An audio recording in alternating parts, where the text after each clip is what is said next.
بسم الله الرحمن الرحيم. أعلن استئناف المؤتمر. In the name of God, the merciful and the compassionate, the first plenary meeting of the high-level international conference for the peaceful settlement of the question of Palestine and the implementation of the two-state solutions is resumed.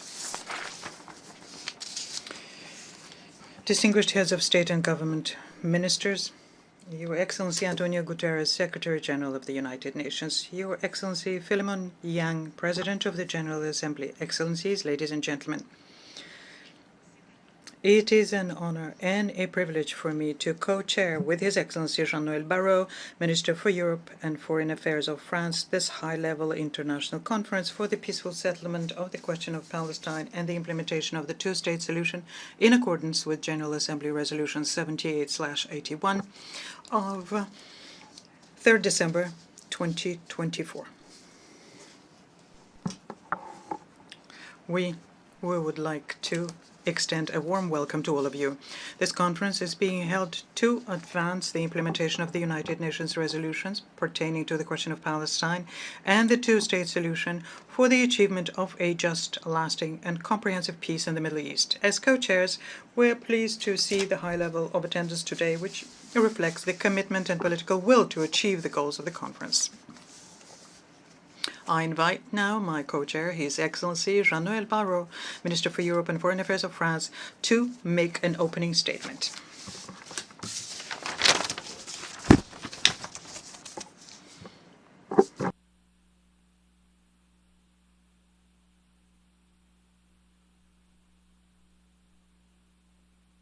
Monsieur le Secrétaire. Secretary General, President of the General Assembly, Prime Ministers, Ministers, ladies and gentlemen. Having learned through his history, which is blood-spattered with fratricidal wars, loyal to the foundational principles of the United Nations established 80 years ago, France acknowledges that it is the sacred right of peoples to determine their own fate.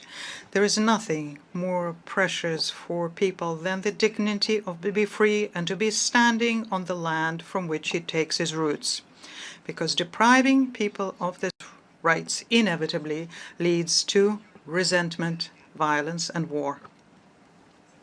And that is why France is standing side by side with Israel, when after a long history of exile and persecution, it finally had a land, it finally had a state, and entered into the community of nations as a free people.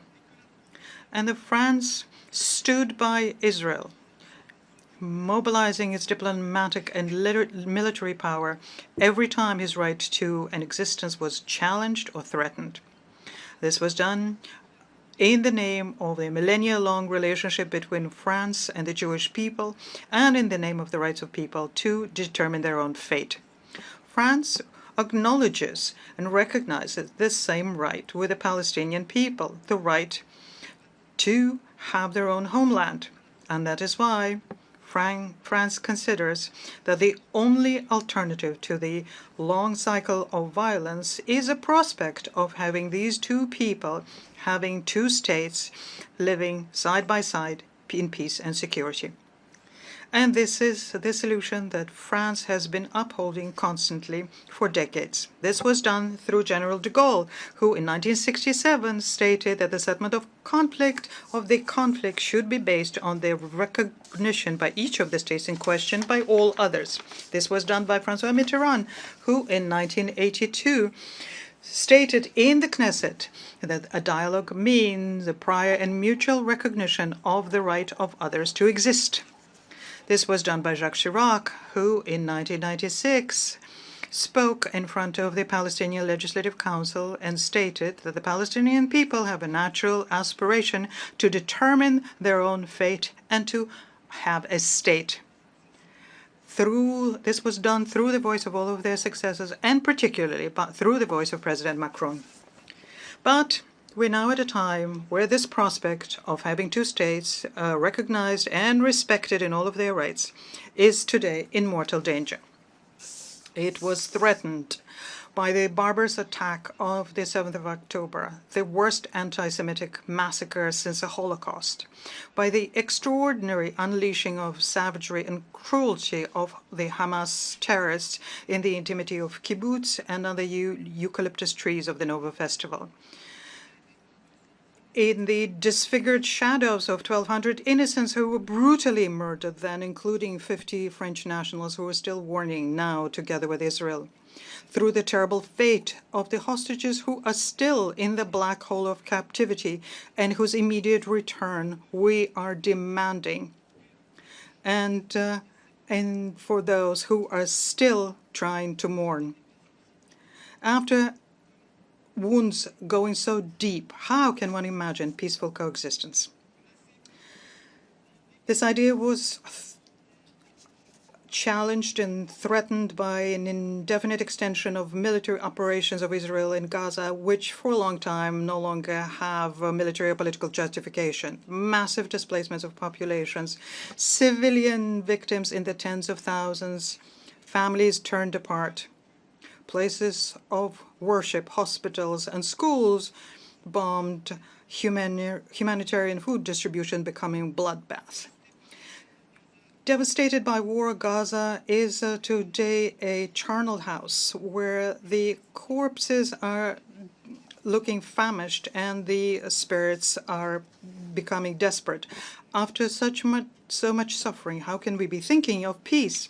This idea is also threatened by the accelerated pace of the settlements in the West Bank, by the extremist settlements who are uprooting olive trees, burning schools, and are chasing Palestinians away from their houses under the lenient eyes of the Israeli authorities, by the mixing up of the Palestinian Authority in such a way that undermines the very possibility of a state to exist, and by the Knesset, who last week voted in favor of complete annexation of the West Bank. Given these facts, how can one remain hopeful? On both sides, those who are rejecting these ideas seem to be winning. In those who are saying that the Palestine has to be from Jordan to the sea on the one hand, and those who are dreaming of the great Israel on the other hand, and the idea of the two states is moving farther and farther away. We absolutely cannot resign ourselves to this situation, and we cannot wait any longer because time is against us. After 22 months of attempts, it is an illusion to think that a ceasefire, lasting one, can obtained without a general view of what Gaza is going to be after the war, without a political horizon on an alternative to permanent war. And that is why we undertook the initiative, together with Saudi Arabia, a major great country in the Middle East, to launch a collective endeavor to revive the two-state solution. And we would like to thank all of those countries who have joined us in this endeavor and who have worked tirelessly on this for the past 6 months, because this collective undertaking, this conference convened by the United Nations General Assembly, has already resulted in historic commitments which lead us to a new hope. This was expressed in the letter sent by the President of the Palestinian Authority to the President of the Republic and to the Crown Prince. And this letter, for the first time, he condemns the terrorist attacks of the 7th October.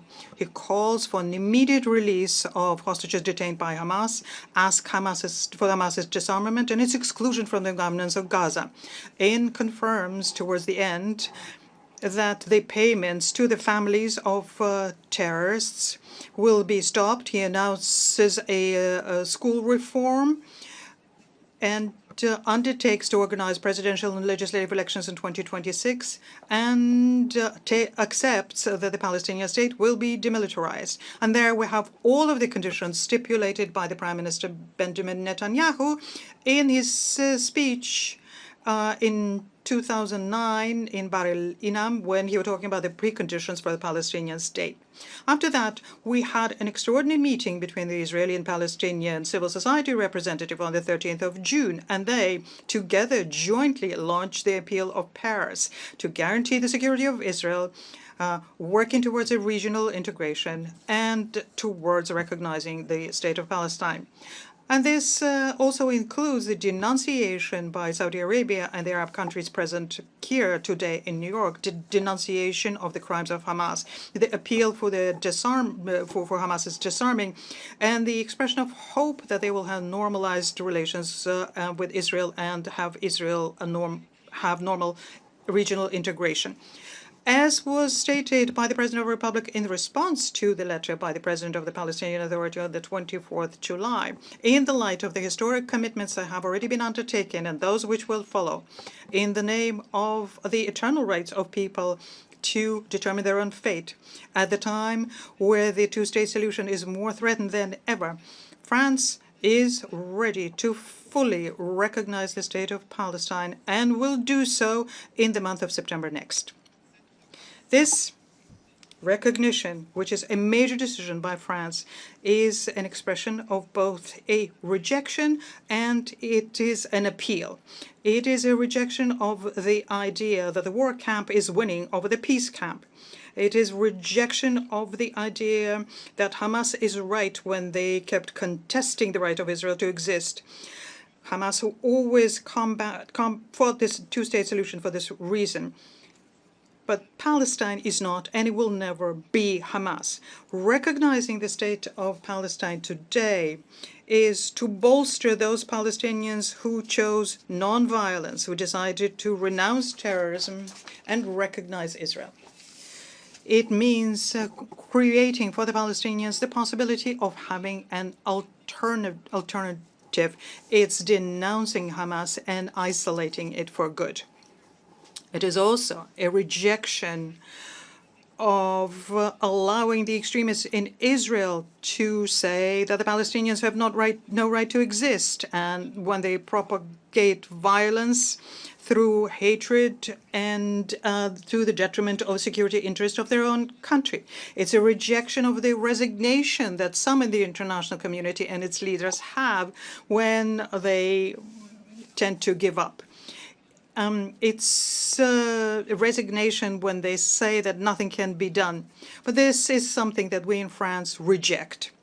We today have an opportunity to save the peace process. It is our historic responsibility, and it is our honor to take this opportunity. This recognition, which is a major decision by France, it is also an appeal, a call, an appeal to all of the people and countries in the world. Please bring in your contribution to this edifice of peace. Rejoin the irreversible trend that we have launched with Saudi Arabia by participating in the meeting of heads of states and governments, which will take place in September at the time of the United Nations General Assembly. It is also an appeal to those countries who have not yet recognized the state of Palestine. It is today that your decision will have the maximum impact on the way things develop. Waiting for Hamas to disarm before you recognize the state of Palestine, this means that you put the decision in the hands of Hamas. Yitzhak Rabin understood it very well because he fought terrorism as though the peace process did not exist, and he pursued the peace process as though there were no terrorism. It is by recognizing Palestine today, that you will create the condition for Hamas's elimination. This is all an appeal to the Arab and Muslim countries. Please cut at the root the rejection of Israel, which is feeding anti-Semitism, extremism, and terrorism. Retake the road of normalization with Israel. Show that the Israelis are winning when they are working on a regional security architecture by bringing everyone together with their neighbors. This requires courage, but courage is something that you have. This is an appeal to the government of Israel. Listen to the indignation throughout the world. Take the hand that's stretched out to you to find a way out of this. Open the eyes to the aspirations your neighbors have to live in peace and security with you. Cease the fire. Lift the humanitarian blockade on Gaza. Lift the financial blockade on the Palestinian Authority. Reject annexation project. It is in the interest of Israel and Israel's security. This is finally an appeal to the two people, the Israeli and the Palestinian people, who have been so tried by history and suffered so much through war, to Raim, which I was 1 year after the 7th of October in El Arish, several kilometers from Gaza in ruin. I have seen it with my own eyes. I've seen the depths into which this has plunged you. Please oppose the violence through the strength of your mind and spirit. Continue with the path forged by Rabin Arafat and those people who were working on peace. Make sure that your children grow up without secular hatred and destructive resentment. Take the rich trail necessary between necessary compromise and intransigence on the essential, because this is the only road towards reconciliation. We are aware of the special responsibility towards peace and security in the world. We are determined to break the spiral of violence in the Middle East. And we are indifferent to the attacks from those who want to dissuade us from doing that. France is ready to fully recognize the state of Palestine and will do so in the month of September. This is to build a new alliance between the people in the region based on justice, mutual recognition, and shared humanity. And to close the terrible chapter on war and to open a long-awaited chapter on peace.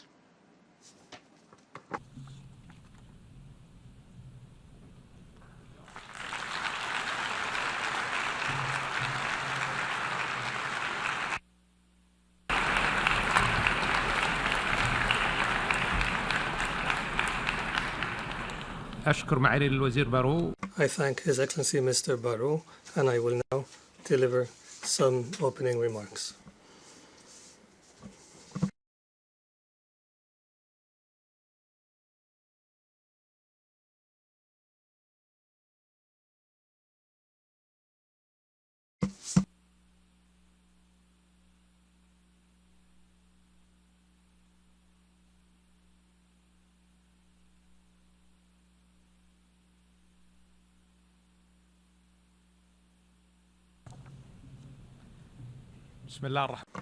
In the name of God, most compassionate, most merciful, Your Excellencies, may the peace of God be upon you. It gives me pleasure to begin by thanking His Excellency, Minister of Foreign Affairs of the Republic of France, and His Excellency, the Secretary General and the President of the General Assembly, and the chairs of the working groups for their efforts to prepare for this important conference, which is an opportune moment to move forward with the peace process. Ladies and gentlemen, this conference is held while escalation continues and the expansion of the conflict continues without any regard for the regional implications and global implications, and with a manner that entrenches impunity. At the same time, thousands of civilians are suffering the worst kinds of serious violations of starvation and bombardment and displacement, and hindering all international efforts to deliver humanitarian assistance to our people in Gaza. Meanwhile, the Israeli violations also take place in Jerusalem and the West Bank, where settlement policies continue and systemic exercises that want to change the demographic and religious nature of the region.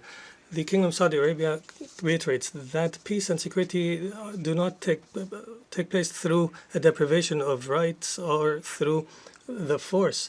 These policies lead to destabilization and eroding the possibilities for peace and expanding extremism, threatening regional and international peace and security. Your Excellencies, the Kingdom of Saudi Arabia reiterates and welcomes what President Mahmoud Abbas has said about the commitment to peace and the continued efforts of the Palestinian government under the leadership of the Prime Minister, Mohammed Mustafa. These efforts deserve our appreciation. In this regard, we reiterate that the international community must support the Palestinian people in building their capacities and empowering their institutions through support for the Palestinian Authority and its reform. Ladies and gentlemen, the Kingdom of Saudi Arabia believes that peace cannot be built without empowering the Palestinian people economically and through development.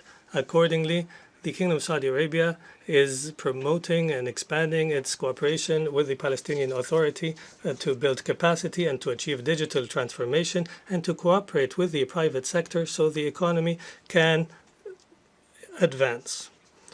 In this regard, we mention the critical role of international organizations and the World Bank, including the IMF, in supporting the Palestinian people, whether through financing development or through technical assistance.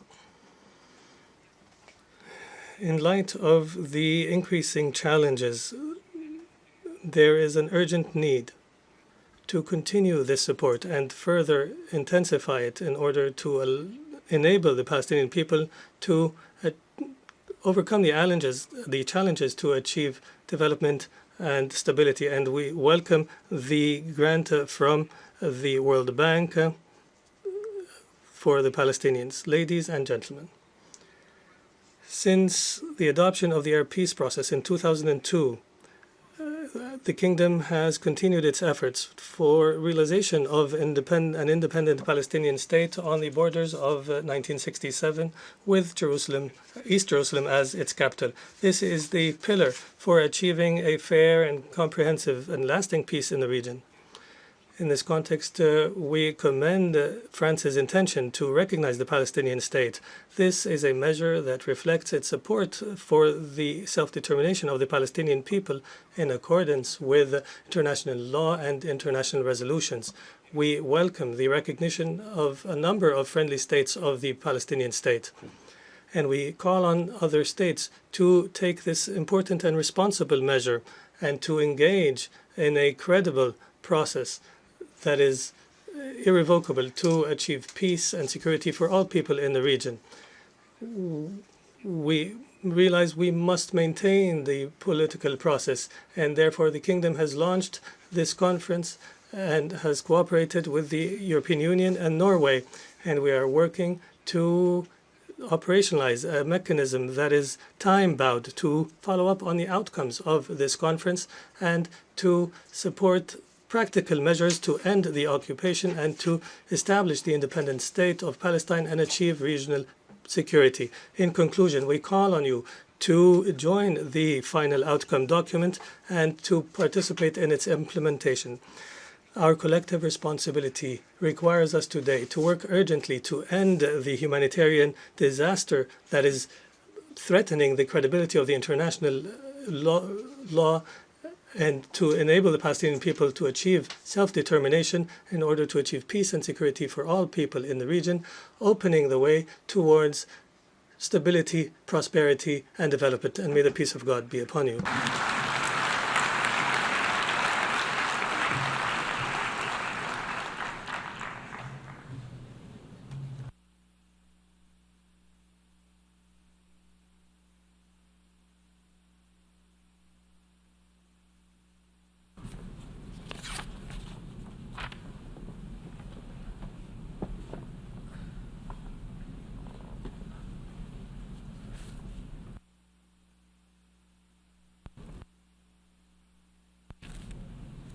أدعو الآن I now invite His Excellency Antonio Guterres, the Secretary General of the United Nations, to make a statement.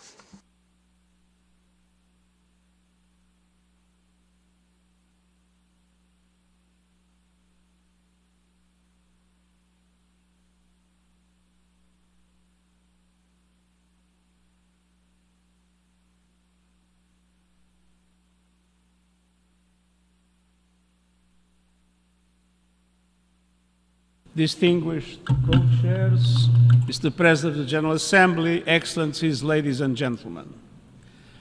I once again thank the government of France and the Kingdom of Saudi Arabia for organizing this international conference on the implementation of the two-state solution. Let's tell it straight. For decades, Middle East diplomacy has been far more process than peace. Words, speeches, declarations may not have much meaning to those on the ground. They have seen it before. They have heard it before. Meanwhile, destruction and annexation bulldoze ahead. the onus and obligation is on all of us to prove that this effort is something different.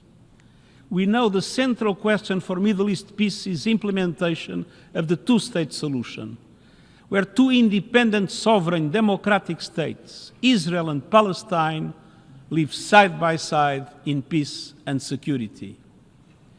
My central question to those who stand in the way is this: what is the alternative? A one-state reality where Palestinians are denied equal rights and forced to live under perpetual occupation and inequality? Or a one-state reality where Palestinians are expelled from their land? That is not peace. That is not justice. That is not in accordance with international law, and that is not acceptable. That will only increase the growing isolation of Israel on the global stage. Let's be clear. Statehood for the Palestinians is a right, not a reward. And the denial of statehood would be a gift to extremists everywhere. Excellencies, the only realistic, just and sustainable solution is two states, Israel and Palestine, living side by side in peace and security, within secure and recognized borders on the basis of the pre-1967 lines, with Jerusalem as the capital of both, in line with international law, UN resolutions, and other relevant agreements. Two states recognized by all and fully integrated into the international community. But time is running out. With every passing day, trust is slipping, institutions are weakened, and hopes are dashed.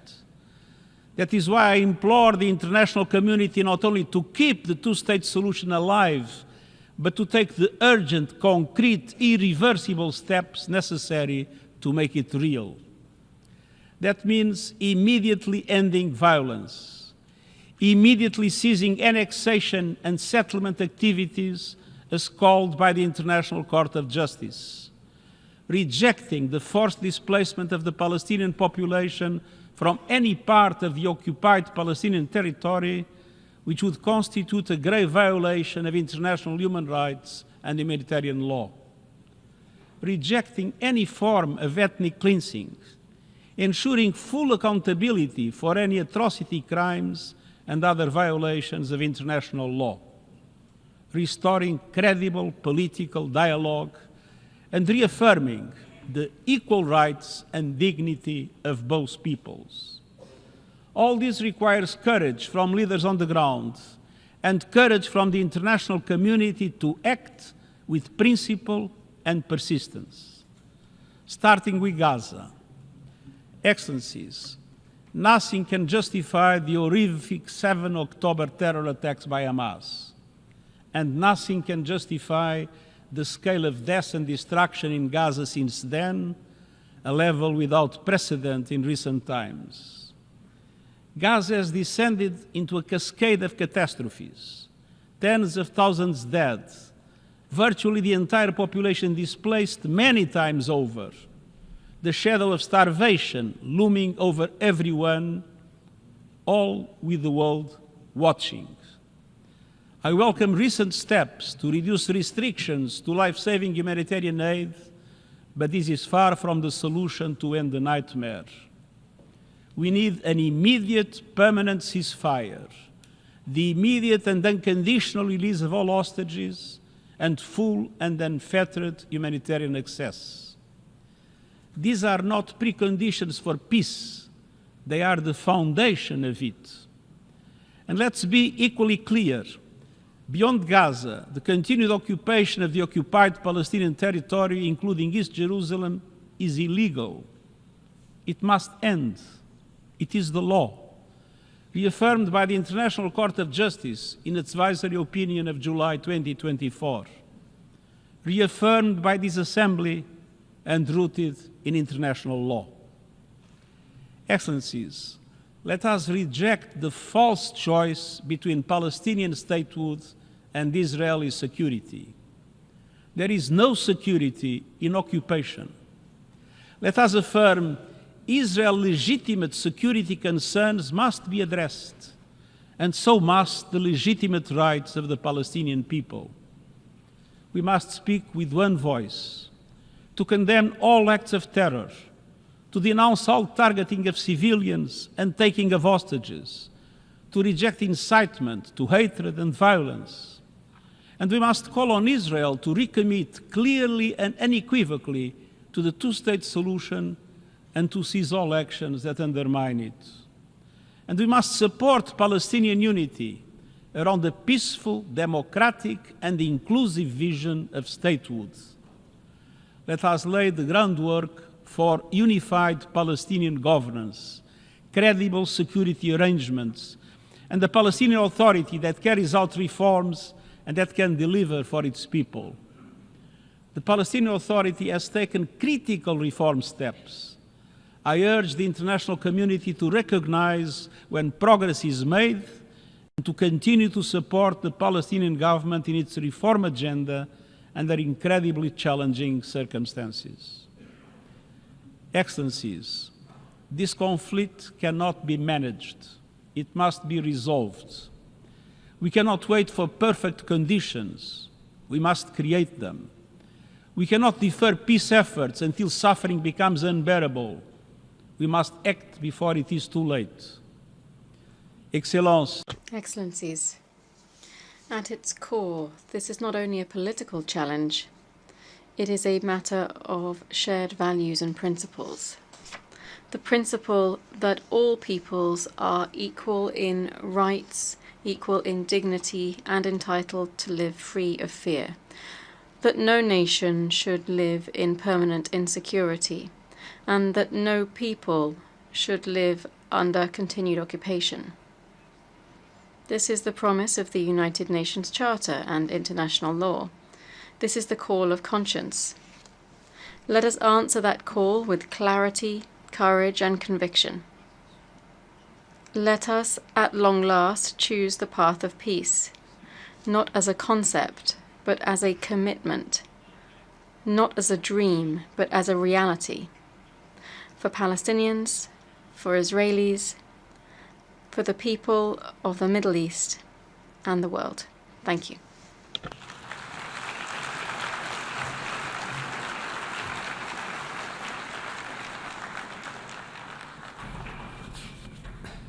أشكر الأمين العام للأمم I thank the UN Secretary General, and I now invite His Excellency Philemon, President of the General Assembly, to deliver a statement.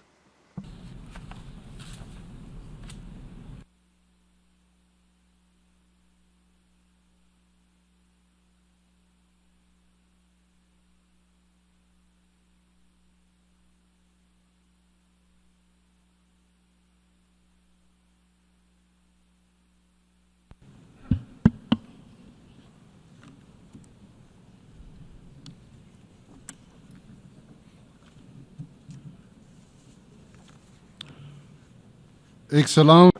Your Excellency, Minister Jean-Noël Barrot. Your Highness, Prince Faisal bin Farhan, Mr. Secretary General of the UN, Prime Minister Dr. Mohammed, Mustafa, Your Excellencies, ladies and gentlemen. Let me begin by thanking France and Saudi Arabia for co-chairing this high-level conference. Bravo, well done. I also commend the co-chairs of the 8 working groups for their efforts in preparing for this conference. Excellencies, we are at a critical moment in the long history of the Israeli-Palestinian conflict.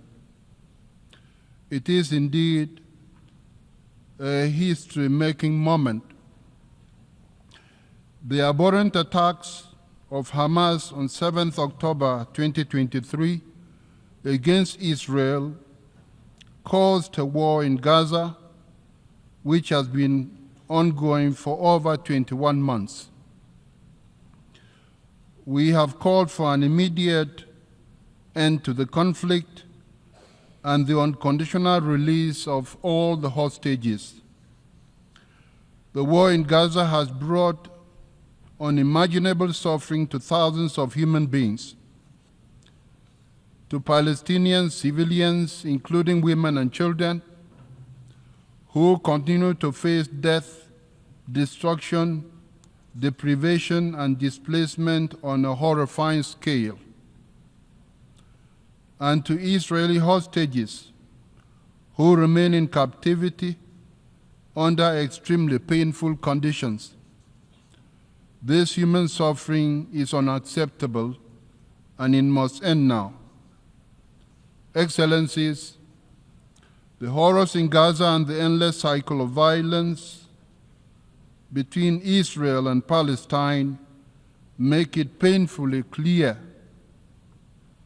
we cannot go on like this.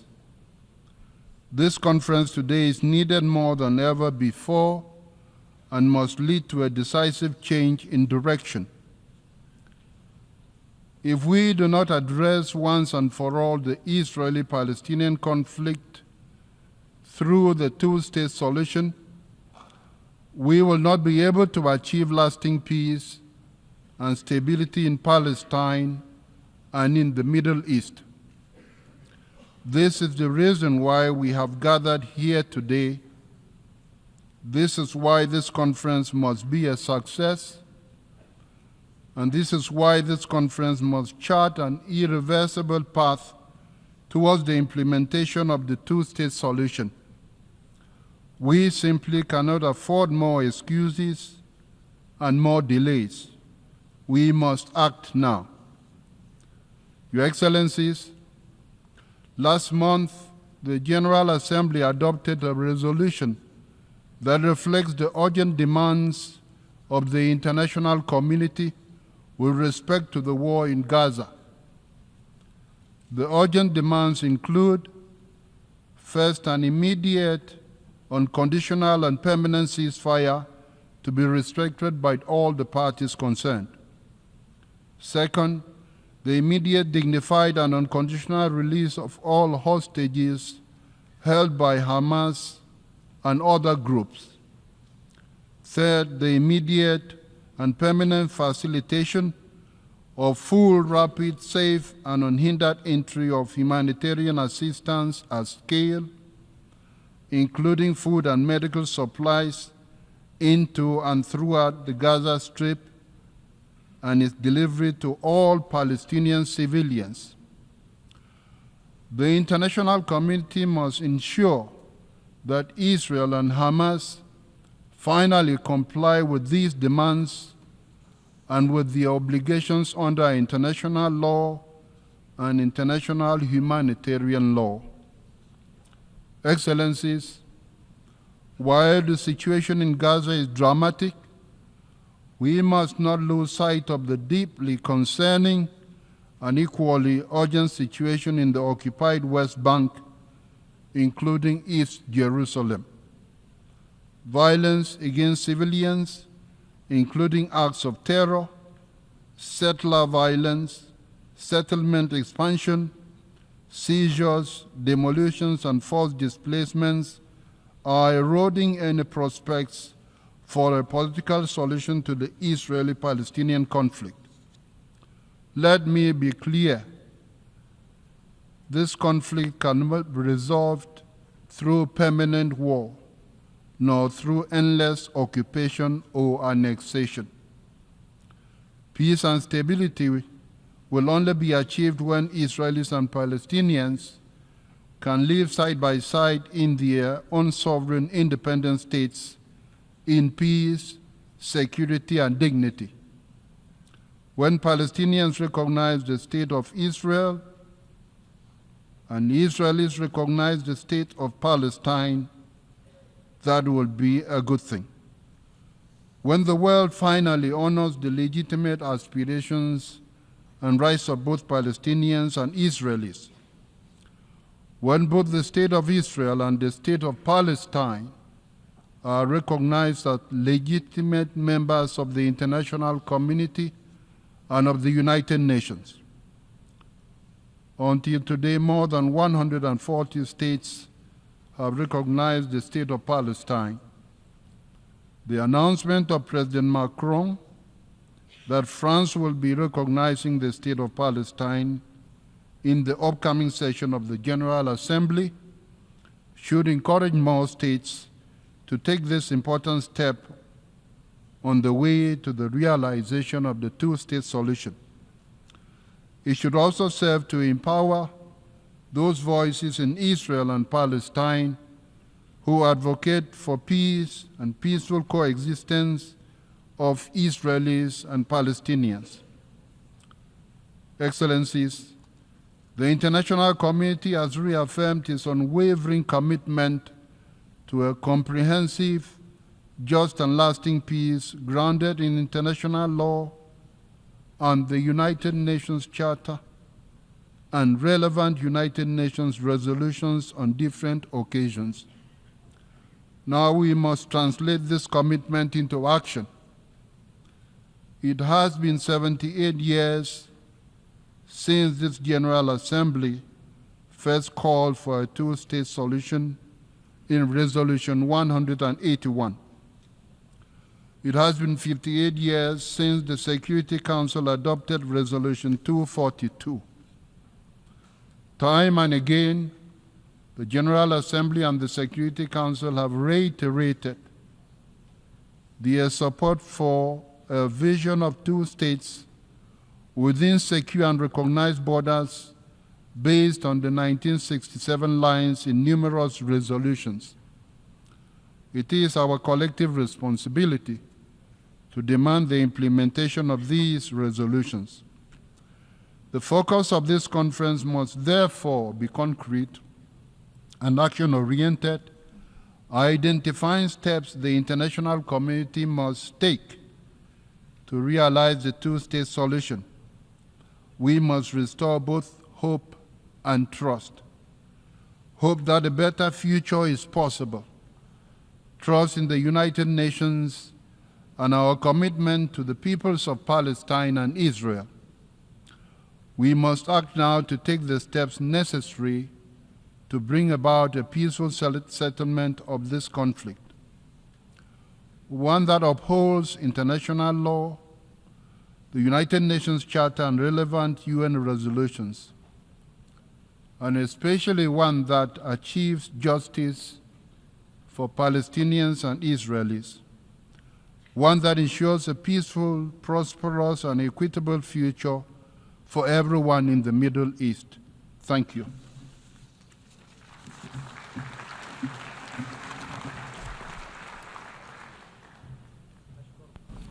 أشكر رئيس الجمعية العامة. I thank the President of the General Assembly, and I now invite His Excellency Mohammed Mustafa, Prime Minister of the State of Palestine, to make a statement.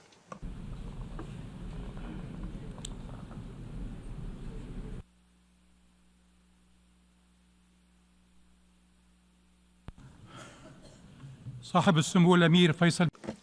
Your Highness Prince Faisal bin Farhan, Your Excellency Minister Jean-Noël Barrot, Mr. Antonio Guterres, Secretary General of the United Nations, Mr. Philemon Yang, President of the General Assembly, Your Highnesses, Your Excellencies, distinguished delegations, may the peace and blessings of Allah be upon you.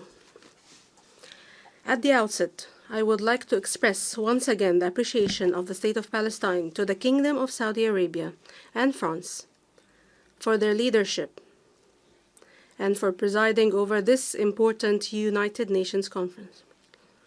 I would also like to thank the states that have chaired the working groups and all the states and organizations participating in this international conference for the peaceful settlement of the question of Palestine and the implementation of the two-state solution. We have been waiting for long years for a genuine international intervention that would move us towards a peaceful, just, and comprehensive solution to the Palestinian question and the independence of the State of Palestine in implementation of the two-state solution on the basis of resolutions of international legitimacy for many years. And in this period of waiting, we have lost what we have lost, and we have suffered immensely. Therefore, this international conference must constitute a turning point in which positions and decisions are translated into immediate and unprecedented practical steps to stop the genocide and end the Israeli occupation, uphold the Palestinian right, and help an independent Palestinian state on the basis of two-state solution take shape in accordance with the resolutions of international legitimacy, which opens the way towards peace, security, stability, and prosperity in our region for the benefit of all peoples and states. Your Highnesses, Excellencies, distinguished delegations, in the Gaza Strip, there are all kinds of death. Palestinians die by being targeted. They die by being burned alive. They die out of the cold, out of hunger, out of thirst, out of disease, out of grief, and out of fear. And they send us every day, every moment, for more than 20 months, a distress call to save them from this killing, destruction, and disregard for their lives. How has this devastating war not stopped for our people yet?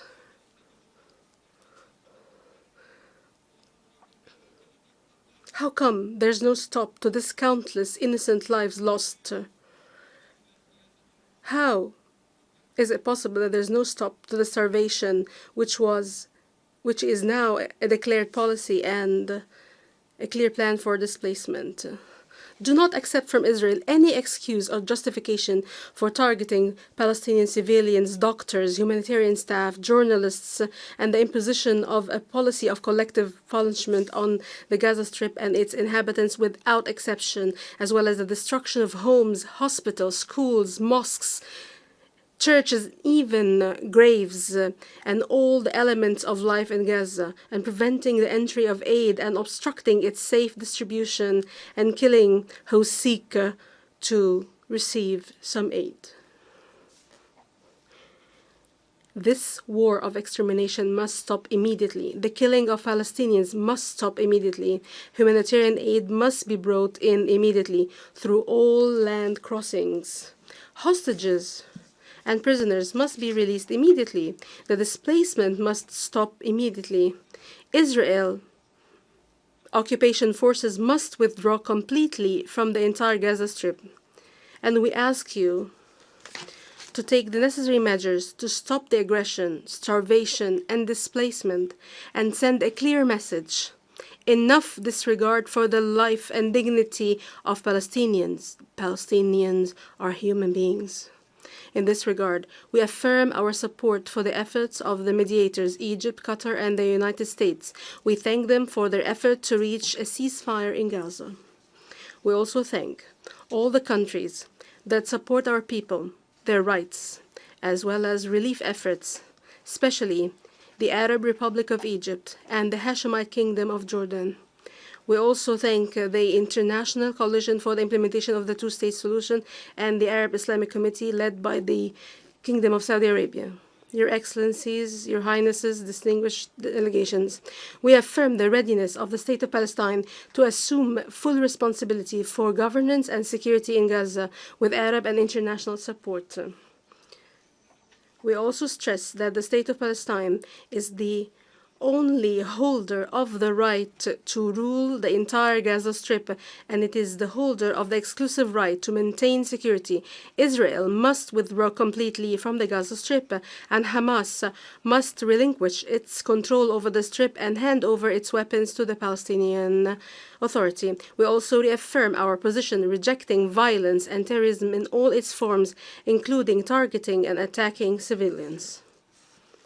And on this basis, the State of Palestine is ready to invite a temporary Arab and international support force to support stability by a resolution adopted by the Security Council in order to provide protection for our Palestinian people and to ensure a ceasefire and to support the Palestinian government and its security services, and not as a substitute for it, within a framework that contributes to the establishment of an independent Palestinian state based on international legitimacy resolutions and the implementation of the two-state solution. We are also working with brotherly Arab countries and the international community to reconstruct Gaza and prevent the displacement of our people from their land, including by holding an international conference in Egypt to start implementing the Gaza Reconstruction and Recovery Plan and providing it with the necessary support.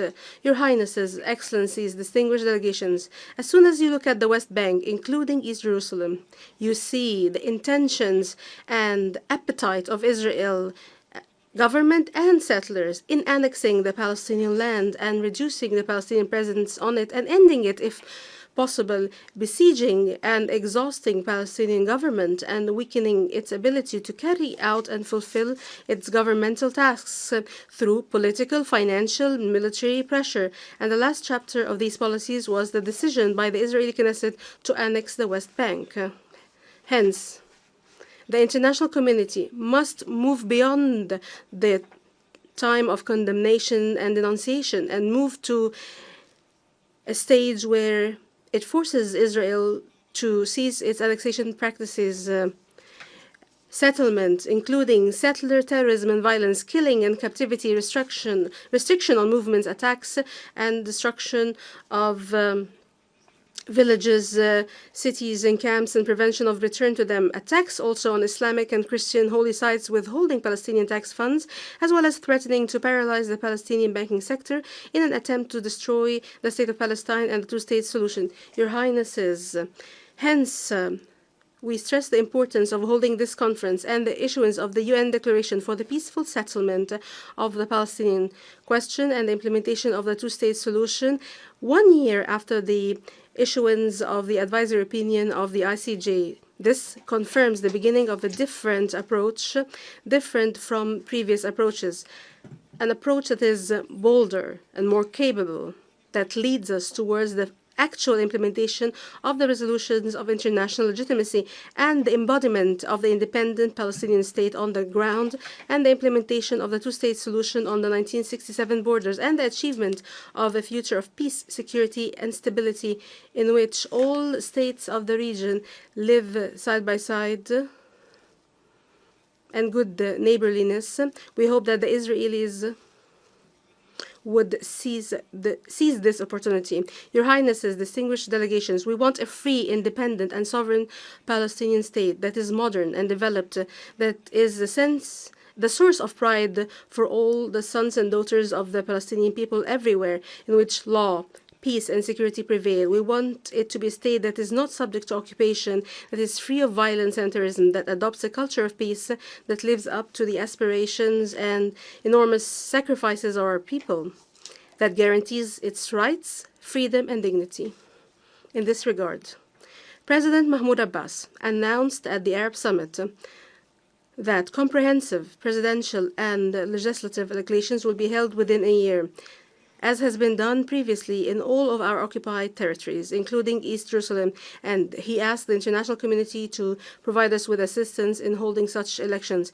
These will be open elections based on the platform of the PLO and its commitments and the resolutions of international legitimacy under the slogan, "One government, one state, and one set of arms." We are confident that this conference will contribute to ending the war on Gaza, ending the occupation, and embodying the sovereign Palestinian state, including by mobilizing political, financial, and economic support for the Palestinian government so that it can strengthen state institutions and implement the reform plan. Towards that end, we call on the convening of a donor conference as soon as possible to achieve these goals. Your Highnesses, Excellencies, heads of delegations, the Palestinian people have the right to live in freedom and dignity in their homeland. And every people in the world deserves to live in peace and security. However, all this can be achieved only through the realization of the inalienable rights of the Palestinian people. Foremost among them is the right to self-determination, the right to return, and the embodiment of the state of Palestine an independent state of Palestine on the borders of 1967, with East Jerusalem as its capital, to live side by side in security and peace with Israel. The Palestinian Liberation Organization, the sole legitimate representative of the Palestinian people, has recognized Israel for more than 30 years.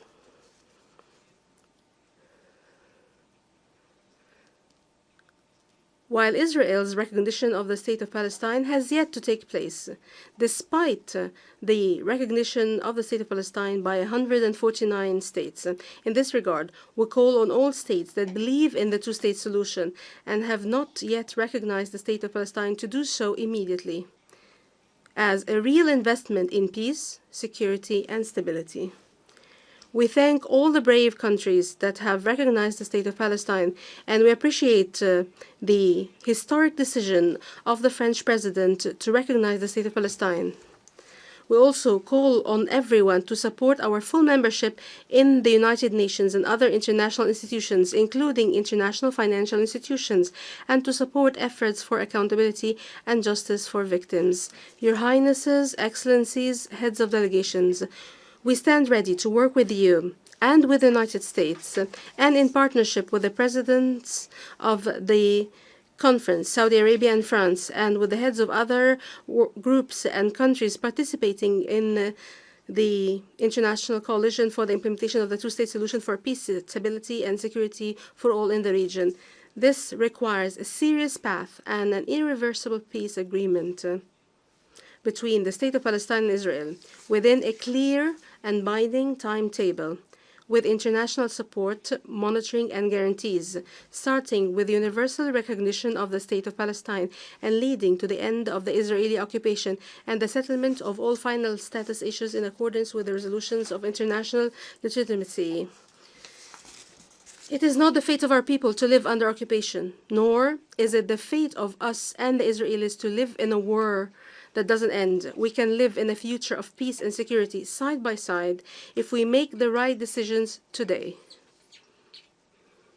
We must all take bold and unprecedented steps leading to a just and comprehensive peace in accordance with the resolutions of international legitimacy. Enough injustice, war, occupation, and destruction.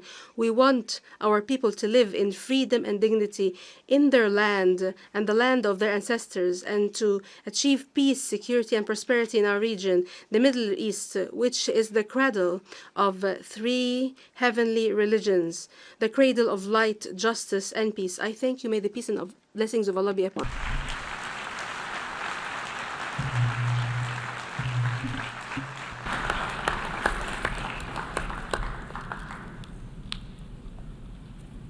أشكر دولة رئيس مجلس الوزراء في دولة فلسطين.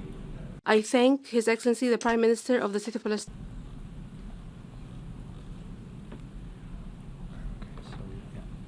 بذلك نكون قد استمعنا إلى آخر المتكلمين. We have thus listened to the last speaker in the opening segment of this conference. Your Excellencies, Your Highnesses, ladies and gentlemen, before starting the general debate, and if the conference approves, I would like to suggest that we would use the rules of procedure of the General Assembly, mutatis mutandis, in particular concerning the conduct of its business, and that each state participating in the conference shall have one vote. We shall proceed accordingly. أعطي الكلمة الآن إلى I now hand the floor to my fellow co-chair, His Excellency Jean-Noël Barrot, Minister for Europe and Foreign Affairs of France.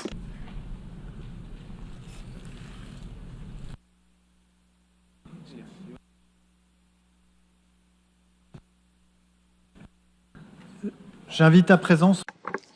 I now invite His Excellency Sheikh Mohammed bin Abdul Rahman bin Jasmin Al Thani, Prime Minister and Minister for Foreign Affairs of the State of Qatar, to address the conference.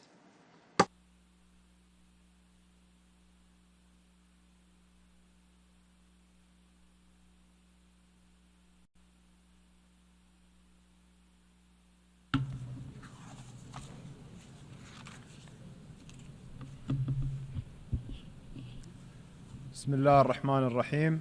In the name of Allah, most gracious, most merciful. Your Highness Prince Faisal bin Farhan Al Saud, Minister of Foreign Affairs of the Brotherly Kingdom of Saudi Arabia, Your Excellency Mr. Jean-Noël Barrot, Minister of Foreign Affairs of the Friendly Republic of France, Your Excellency Secretary General of the United Nations, Your Excellency President of the General Assembly, Your Excellencies, Your Highnesses, ladies and gentlemen. At the outset, I would like to express our appreciation to His Excellency President Emmanuel Macron, the President of the French Republic, and His Highness Prince Mohammed bin Salman, the Crown Prince of the Kingdom of Saudi Arabia, for taking the initiative to hold this historic conference under the sponsorship of the United Nations. The conference that tackles one of the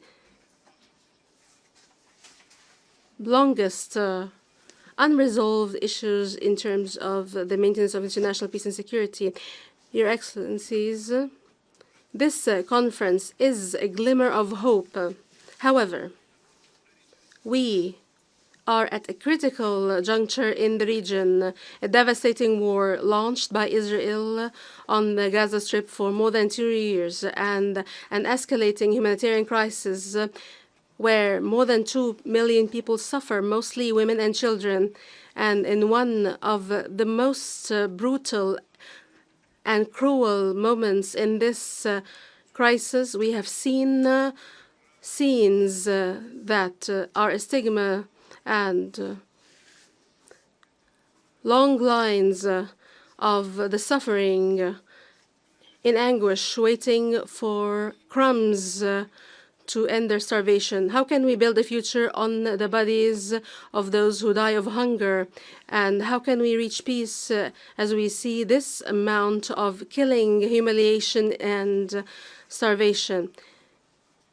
In this regard, the State of Qatar has made every diplomatic effort to stem the bloodshed and to have the prisoners and hostages released. And in light of our principal position, we have condemned the targeting of civilians. However, we totally reject double standards.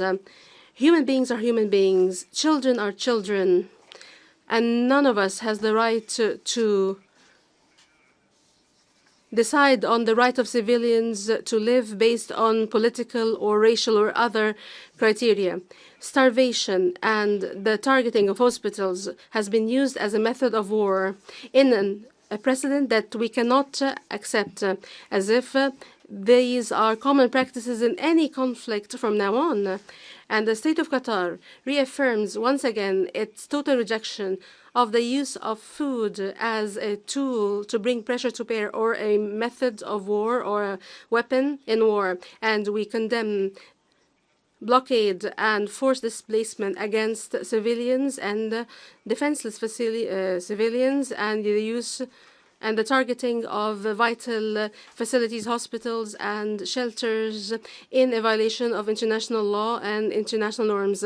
The efforts for mediation by Qatar, the US, and Egypt did bear fruit, namely the entry of significant aid and the release of prisoners and hostages from both sides. Despite multiple obstacles and attempts to block humanitarian aid and to demonize the mediators, despite all this, we continue in our path towards a ceasefire, a permanent ceasefire, to end the crisis and to start the effort for reconstruction and recovery. This requires that all parties act responsibly and support all efforts to reach such goal. Your Excellencies, the war on the Palestinian people in the Gaza Strip did not just lead to immense, unprecedented suffering for defenseless civilians, but it has led to a violation of international law and universal norms on which the international system has been built on since the end of World War II. It has proven that force cannot liquidate the question of Palestine. It has only aggravated the question by adding to the grievances the feelings of hurt and pain that will remain a wound that will never heal. The devastating catastrophe of war and its political failure mean that there is no alternative to a just and comprehensive settlement for the question of Palestine. And the key is to acknowledge that the Palestinian people have been subjected to injustice and to bring about justice that is 80 years late.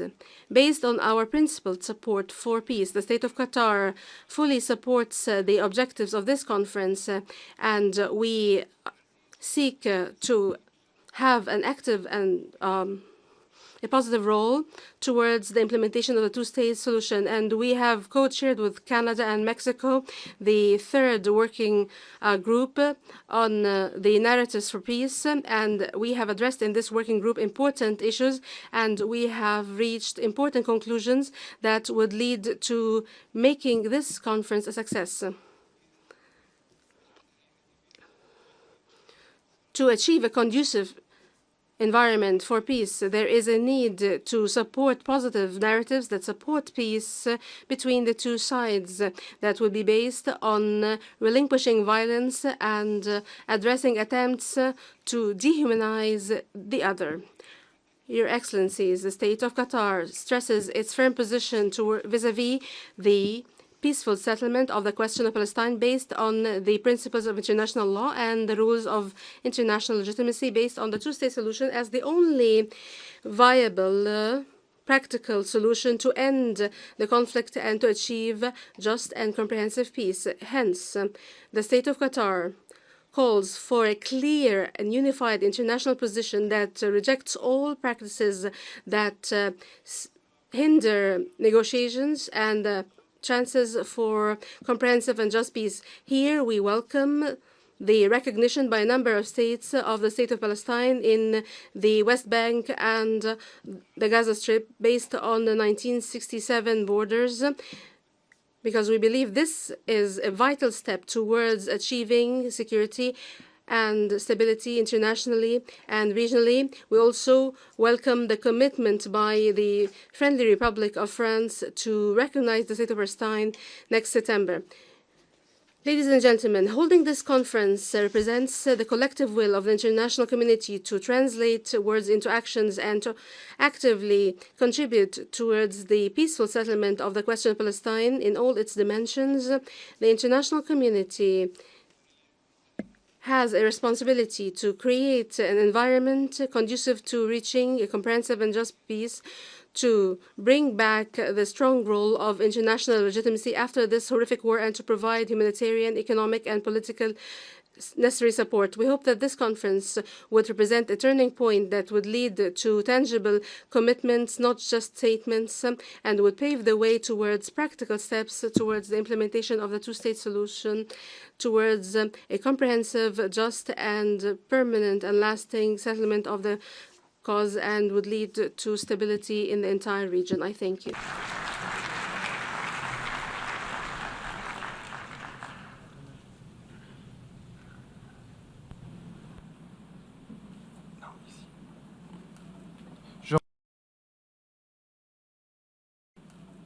Je remercie le Premier ministre des Affaires. I thank the Prime Minister and Minister for Foreign Affairs of the State of Qatar. I now give the floor to His Excellency Mr. Ayman Safadi, Deputy Prime Minister and Minister for Foreign Affairs and Expatriates of Jordan.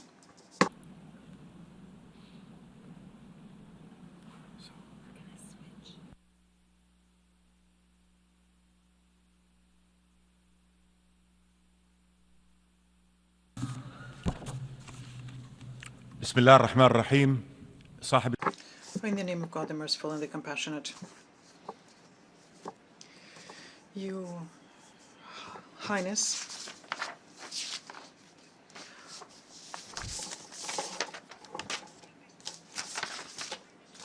Prince Faisal bin Farhan, Jean-Noël Barrot, may the peace of God be upon you.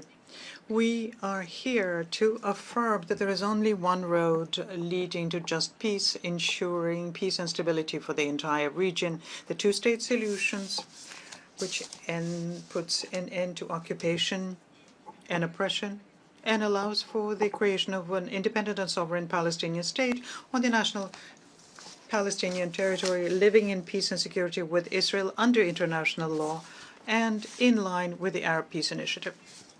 We are meeting today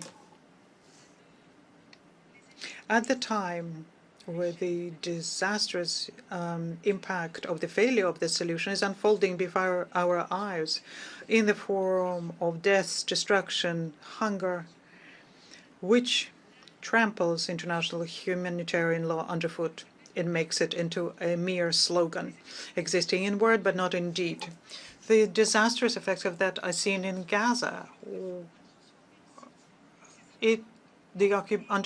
Under occupation, it's become a cemetery for its inhabitants and also for our common values. The people in Gaza are dying. We can see mothers crying over their dying children, people who cannot find anything to drink or eat or any medication to alleviate the suffering of people. Mothers are watching their children's short lives ending. We can see it in the West Bank as well, where occupation is gathering pace, where the seizures of land continues, where the Palestinians' blood is being shed, and the holy sites are being violated, and the hope for peace is dying. The peace is the only guarantee for the Palestinians and the Israelis. We can see the arrogance of the State of Israel vis-à-vis the international law. For example, in Lebanon, we can see that, or in Syria, where Israel is invading greater and greater chunks of Syrian territory. At the time when the world is calling for the rebuilding of a new Syria, which is free and stable, where all Syrians live in security, freedom, dignity, and equality. Ladies and gentlemen, this situation, it nullifies our humanity and threatens our collective security, undermines international law and the United Nations Charter, and makes this conflict a threat to the future of the region. The aggression against Gaza has to end. The international community has to prevent the death of another Palestinian children who is dying from hunger or thirst. More than 600,000 children in Gaza must return to school. 2.3 million Palestinians must regain hope and belief in the value of their lives and in their children's future. And that's why the efforts by Egypt, Qatar, and the United States have to be successful to arrive at an agreement which ends the war and gives life back to Gaza. International assistance has to be provided in a way that's unimpeded. All of the crossing points have to be opened. Jordan continues doing everything it can through land convoys and airdrops when Israel leaves us no other choice. Humanitarian assistance and drops cannot be an alternative to land delivery. This is our small contribution to the situation in Gaza, but we will continue doing everything we can to continue helping people in Gaza living through their current situation. The Kingdom of Jordan is ready to cooperate with all of you in this humanitarian duty. The international community has to work and has to be firm and effective to counter the illegitimate Israeli steps which undermine the two-state solution in the occupied West Bank. The ceasefire agreement in Lebanon has to be implemented. Also, the actions of Israel in Syria, which destabilize Syria and usurp the rights of the Syrian people to security and stability, have to end.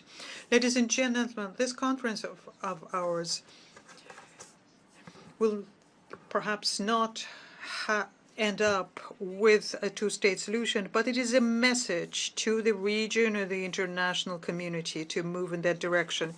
Those who have an alternative to the two-state solution, let them come up with it. The Palestinian people will remain on their land and within their rights. All the millions of people in the West Bank and other occupied areas will continue being dehumanized? Do they not have the right to dignified life and freedom and the right to self-determination? The state, a single state for the Palestinians with all of the rights, is it possible, or is it institutional apartheid will remain and will thus bury international credibility? And we make the goal of peace unattainable. The Israeli government is against our meeting here today. They say that negotiations have to end the conflict, but they refuse negotiations and they counter the rights of Palestinians to have a state. They seize Palestinian land. If Israel really wants to negotiate, well, the Palestinian leadership stands ready to engage in negotiations to have just peace. However, Israel does not negotiate. That's the truth. It's time for the international community to react to that according to its belief, which supports the two-state solutions. Practical and clear measures have to be undertaken to support this solution. We have to use all of the tools at our disposal to implement it. Otherwise, the Palestinians and the Israelis will remain without the right to peace, as well as all the people in the region. Just peace is something that has been in the Arab Peace Initiative since 2002. It guarantees peace and normal relations to Israeli. This is support by other organizations. It implies a partnership with Israel engaging in negotiations to translate this pledge into lasting and comprehensive peace. If the two-state solution is not available today, well, protecting it against measures which undermine it is still necessary and urgent. Recognizing the Palestinian state is an important step here. We congratulate France on the announcement that they made to recognize the state of Palestine and all of the countries who preceded France in that.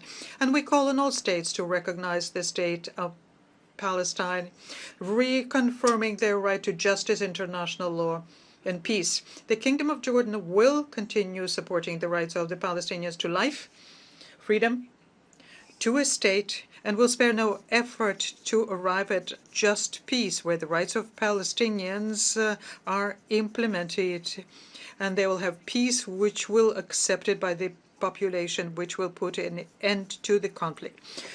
Dear friends, occupation and peace are opposites. Occupation and security are opposites as well. Only just peace will ensure the security of the Palestinians and the Israelis and enable them to build a stable future, something that we all want. We would like to thank the Kingdom of Saudi Arabia and the French Republic for organizing this conference of ours today, which is an international appeal, a cry saying it's enough conflict, occupation, murder, oppression. It's a collective opposition to that, whereas just peace is our choice. Basing ourselves on the two-state solutions, we have an opportunity to have a future which there is only justice and hope, cooperation and not conflict. I thank you. I think His Excellency Ayam Safaji. I now give the floor to Her Excellency Diane Fayon, Deputy Prime Minister, Minister of Foreign and European Affairs of the Republic of Slovenia.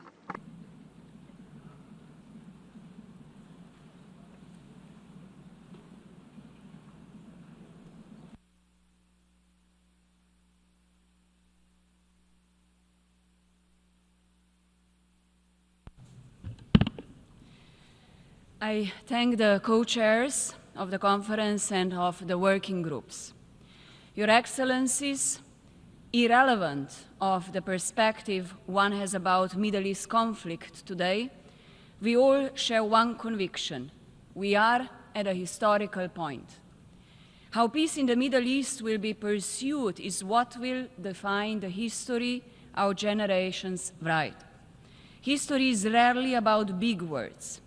History is about action or lack of it. The wholes of this organization have observed both, and our nations have shared experiences of those consequences. Suffering or prosperity, justice or inequality, grievance or accountability. When writing history of our generation, Slovenia decided to use the ink of action. And let me name just a few. Together with Ireland, Norway, and Spain, Slovenia recognized the state of Palestine last year and established diplomatic ties shortly after. Together with Jordan and Kuwait, we launched an initiative supporting UNRWA through shared commitments, which enjoys support of over 120 signatories to this day. And we continue to strengthen partnership with the agency. We acted upon the mandate entrusted to us as the Security Council member, pushing for action in the Council and supporting membership of Palestine in the United Nations. We participated in proceedings for advisory opinions of the International Court of Justice and supported action in the General Assembly. We were among the first countries recently to respond to settler violence by adopting sanctions against 2 Israeli ministers.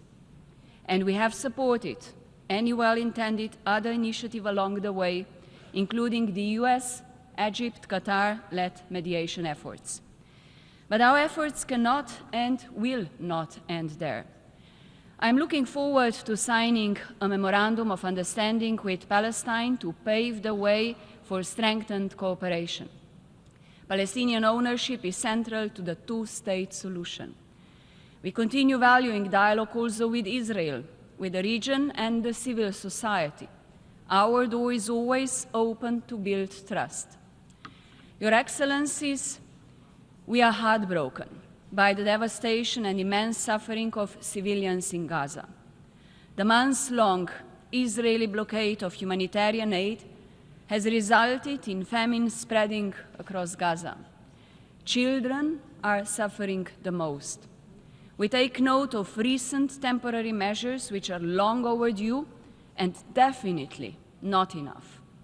We are appalled by dangerous trajectories in the West Bank, including East Jerusalem, and we resolutely stand against terrorism and strongly condemn Hamas' barbaric attack on October 7th. We do not need a new blueprint to reverse the course of history, as we already have it. We have international law, and Slovenia calls for its full respect. This includes the decisions of the ICJ, both advisory opinion on occupation as well as provisional measures on Gaza. And I feel compelled to underline that this includes accountability. We once again reaffirm our full support to the work of the International Criminal Court and human rights mechanisms. We also need courage and respect. We simply need more. We all share responsibility. We will be judged by history for our actions as well as for lack of them. That is why I take this opportunity to call on member states to take bold actions, to demand an end to starving civilians, a ceasefire and the release of hostages, to normalize ties with Israel, to recognize Palestine, to support Palestinian Authority, to provide humanitarian assistance and back reconstruction, to foster dialogue, and finally, leadership for peace. I thank you all.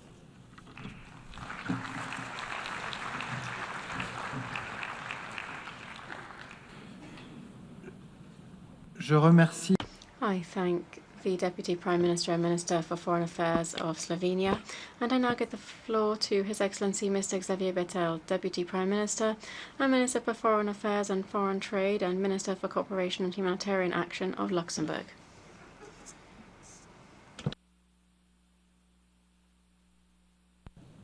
dear Faisal, dear Jean-Noël, dear friends. Pour moi, venir ici. For me, coming here was something that wasn't just part of my work, it was a duty. It's a duty as someone who has now been foreign minister for almost 18 months. I've been to Palestine and Israel 4 times, and once I went to Jordan, and countries that are also experiencing the direct consequences of the situation. I've been to Egypt once and Qatar once, and I'd like to thank both of you for inviting us here to keep up the momentum on the situation in Palestine. This situation, when you look at public opinion, is divisive. Some are for it, some are against. Can't we just take a position for peace, for young people, for women, for people who have nothing? Do we have to take a position today which is for Palestine and therefore against Palestine, or for Palestine and therefore against Israel? These are the cliches that we want to fall into, that we have to be against each other and not find pragmatic solutions in this situation. I'm also thinking about the hostages from the 7th of October, families who don't even know whether their relatives are still alive. Imagine being in that situation and not knowing what happened to a member of your family. So we need to be brave, to all of us, to be able to forge ahead in one direction towards peace and to ensure that we can live together. For the Palestinian Authority, it's very difficult. And as we saw today, it's very difficult to condemn Hamas, and we know that Hamas, for some, is still the solution in Gaza. To have to explain to young Gazans who have just buried their parents following bombings the night before that they have to find peace with Israel, to say to young Israelis that they have to find peace with Palestinians when some of their relatives are still being held hostage, but that's the reality on the ground. So today, I see a situation that is very difficult to accept, very difficult to understand, and nonetheless we've understood the reaction of Israel that wanted to have self-defense and defense to the action of the 7th of October. But we need to keep proportions and see what is proportionate today. We have UNRWA. UNRWA was the first agency to have to close, and we can see that the aid that should have been delivered by UNRWA, those on the ground are seeing every day how important they were for health, for education, for humanitarian action. More than 1,000 people have died just going to find aid, to get food. And today, if you don't get shot or killed under bombs, you'll die of starvation following the humanitarian aid that's been blocked at the borders. So this really is an inexplicable, intolerable situation. UNRWA wasn't perfect. We have our report from our ex-colleague, Ms. Colonna, who shows where action needs to be taken, and we've seen the determination from the Palestinians to go in that direction. We've heard from Minister Smotrich Ben-Gvir, who will say that if we occupy Palestine, we will have no more housing issues, to say that a prime minister that's also silent. I was a prime minister for 10 years of Luxembourg, and when I saw something that was unacceptable, I said so. I said that words were unacceptable, and that the silence of President Netanyahu is a fact. After the atrocious words of certain ministers that we've heard in recent days. So I want to say that this is an important time, that Arab countries and Muslim countries today are showing this solidarity, a condemnation of Hamas, because the first question that they ask our country is, do you condemn Hamas? No. We need to ensure demilitarization of Hamas. Hamas can't be an alternative to the Palestinian Authority. We have to have elections in Palestine. We have to have demilitarization. We have to have de-radicalization. But we have to give hope to the Palestinian population that today, if it doesn't see a solution, risks being even more demanding and wanting to react to what it's seen. So we need to give hope to young Palestinian people and a future to young Palestinian people. And we need to strengthen the Palestinian Authority. We are seeing that the money from taxes paid by Palestinians is not paid back to the Palestinian authorities by the Israeli government. It's a very difficult situation, but the Grand Duchy of Luxembourg president is leaning in the direction of taking this step in September and to recognise the state of Palestine. We're being asked, well, will that change anything? Last year we saw Slovenia, Norway, Spain and Ireland that already did that. But I hope that this dynamic now, President, will make it possible to make progress. We see great determination to condemn Hamas, or demilitarize Hamas among countries in the Middle East. So we mustn't lose this momentum, and we hope that one day our Israeli colleagues will understand that Israeli security will be peace in Palestine, and that saying today that supporting Palestine is not an act against Israel. On the contrary, it is for a future in security for future generations. Thank you.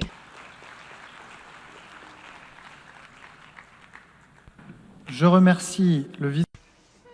I thank the Deputy Prime Minister, Minister for Foreign Affairs and Foreign Trade, of Cooperation and Humanitarian Action of Luxembourg. I would invite speakers to respect the time limit of 5 minutes that is granted to each speaker so that everyone can take the floor. Speakers with longer statements are encouraged to read an abbreviated version of their speech and to submit their full statement to the e-statements@un.org address so that it can be published in the UN Journal.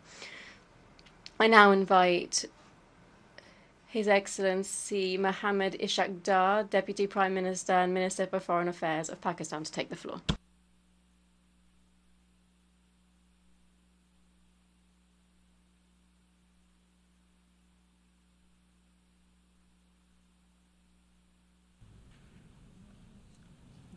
Honorable co-chairs, Honorable Secretary General UN, Honorable President General Assembly, Honorable Prime Ministers, fellow Deputy Prime Ministers and Foreign Ministers, Excellencies, ladies and gentlemen, Assalamu alaikum and very good afternoon.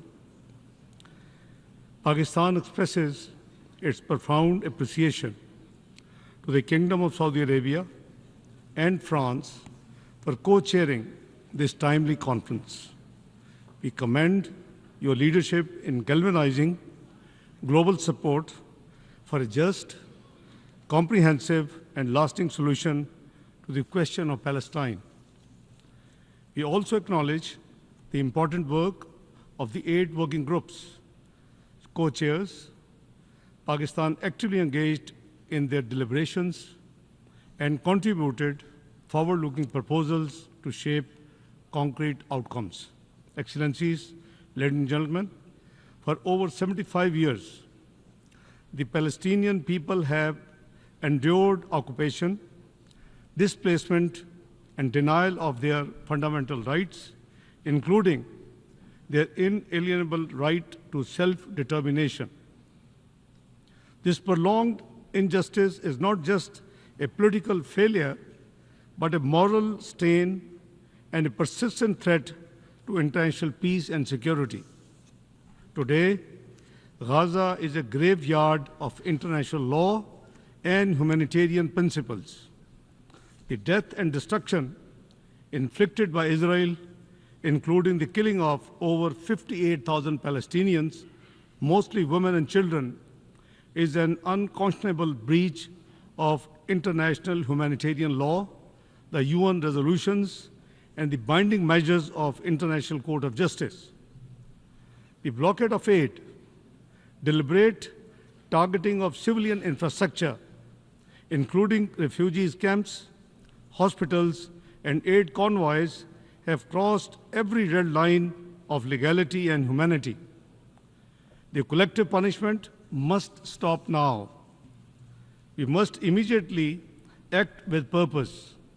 It is high time for credible and enforceable international action on the following key priorities. First, an immediate, unconditional, and permanent ceasefire across Gaza and all occupied Palestinian territories. Resolution 2735 must be implemented. We commend the efforts of Saudi Arabia, Qatar, Egypt, and the United States. Second, full and unimpeded humanitarian access, especially life-saving food and medicine. Humanitarian teams must be protected. Third, reinforce political and financial support for UNRWA, a lifeline for millions of Palestinians. Fourth, international accountability for war crimes and crimes against humanity. Impunity must end. Fifth, the re-inauguration of the genuine and irreversible political process to end the occupation and realize the two-state solution. Excellencies, ladies and gentlemen, the Palestinian question is a test case for the United Nations and the world. Pakistan reaffirms its unwavering and principled support for the Palestinian people's inalienable right of self-determination, including their right to viable, independent, and contiguous state of Palestine based on the pre-1967 borders with Al-Quds al-Sharif as its capital.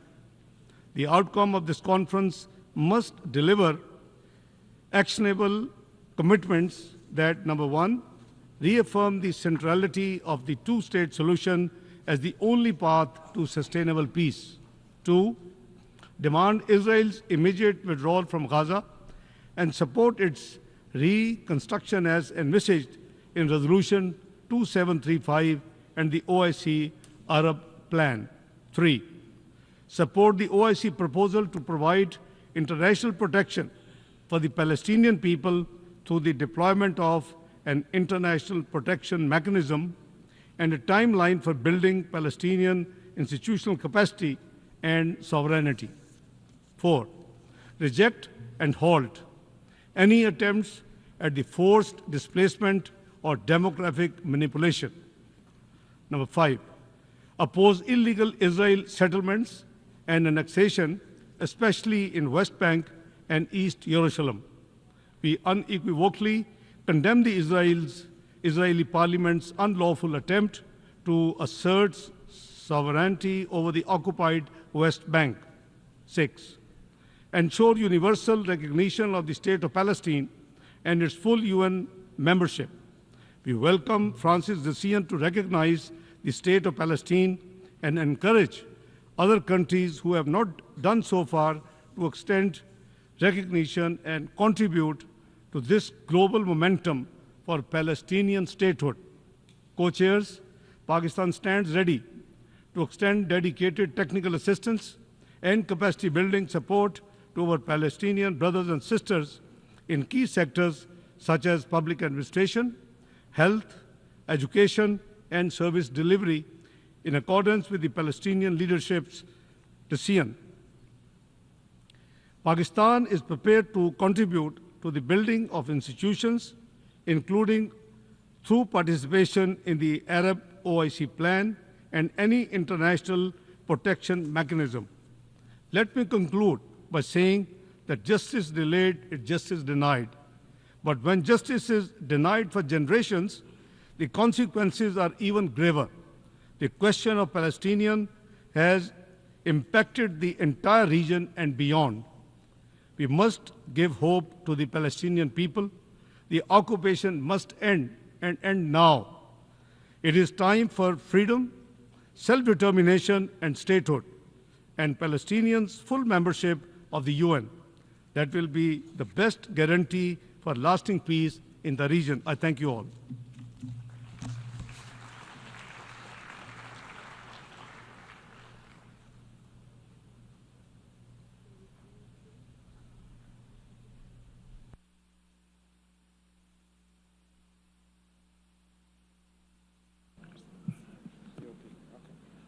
Je remercie. I thank the Deputy Prime Minister and Minister of Foreign Affairs of the Republic of Pakistan, and I now give the floor to the representative of the European Commission.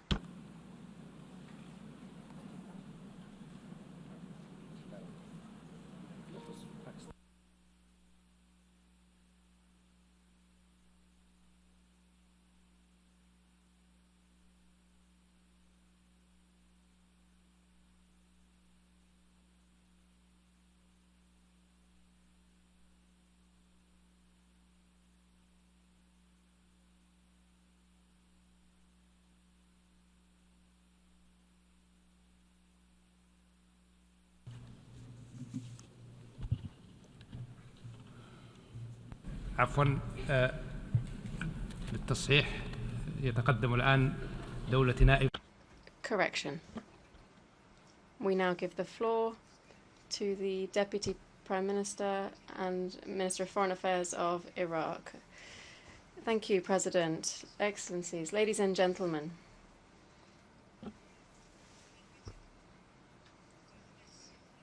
I would like to express my profound gratitude to Mr. Antonio Guterres, United Nations Secretary General, and Mr. Philemon, President of the General Assembly. We thank them for their efforts. We welcome the efforts made by His Excellency Faisal bin Farhan Al Saud, Minister of Foreign Affairs and for the Kingdom of Saudi Arabia, and Mr. Jean-Noël Barrot, Minister of Foreign Affairs of France. And we congratulate them for convening this conference, which enshrines the principle of justice in the Palestinian cause, in the establishment of a Palestinian state, and guaranteeing the inalienable rights of the Palestinian people. Ladies and gentlemen,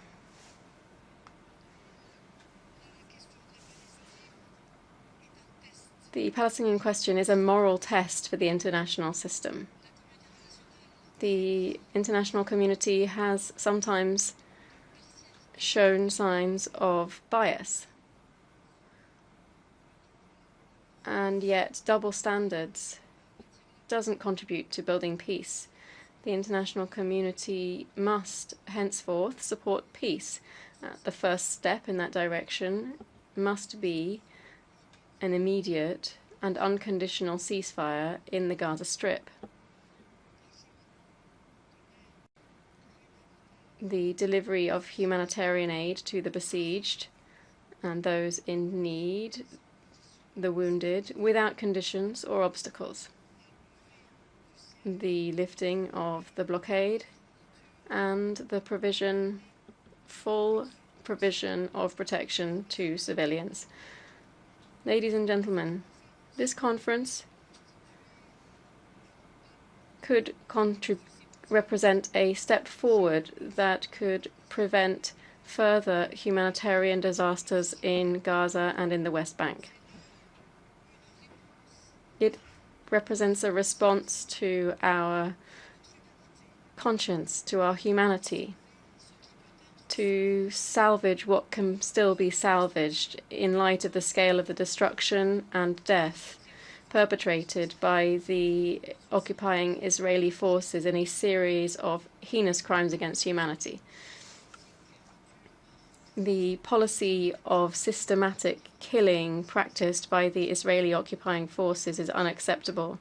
The policy of genocide and apartheid is unacceptable. Forced displacement, forced transfers is unacceptable. Starvation of the population is unacceptable.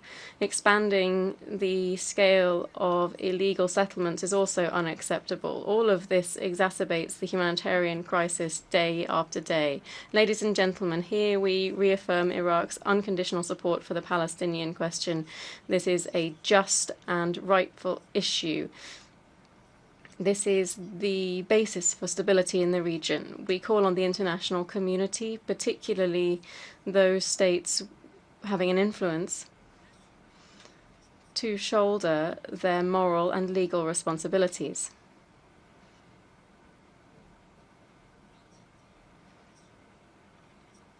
The occupying entity is responsible for grave violations of international law, of international humanitarian law and UN resolutions. For our part, we will continue to support international initiatives to recognize the state of Palestine as a fully fledged member of the United Nations. We stand ready to participate in any regional or international effort to support the rights of the Palestinians and to bring an end to the occupation.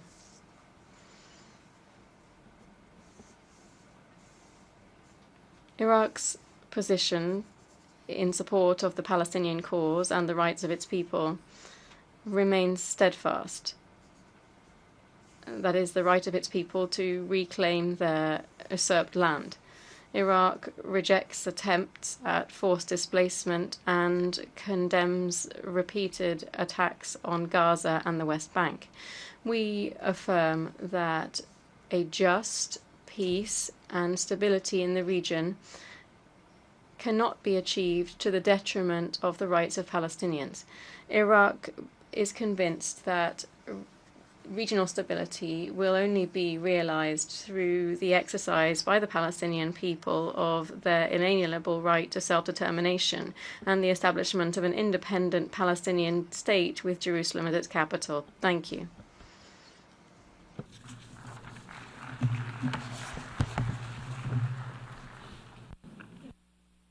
Je remercie le vice-premier ministre. I thank the Deputy Prime Minister and Minister of Foreign Affairs of Iraq, and I now give the floor to His Excellency Tarek Mitri, Deputy Prime Minister of Lebanon.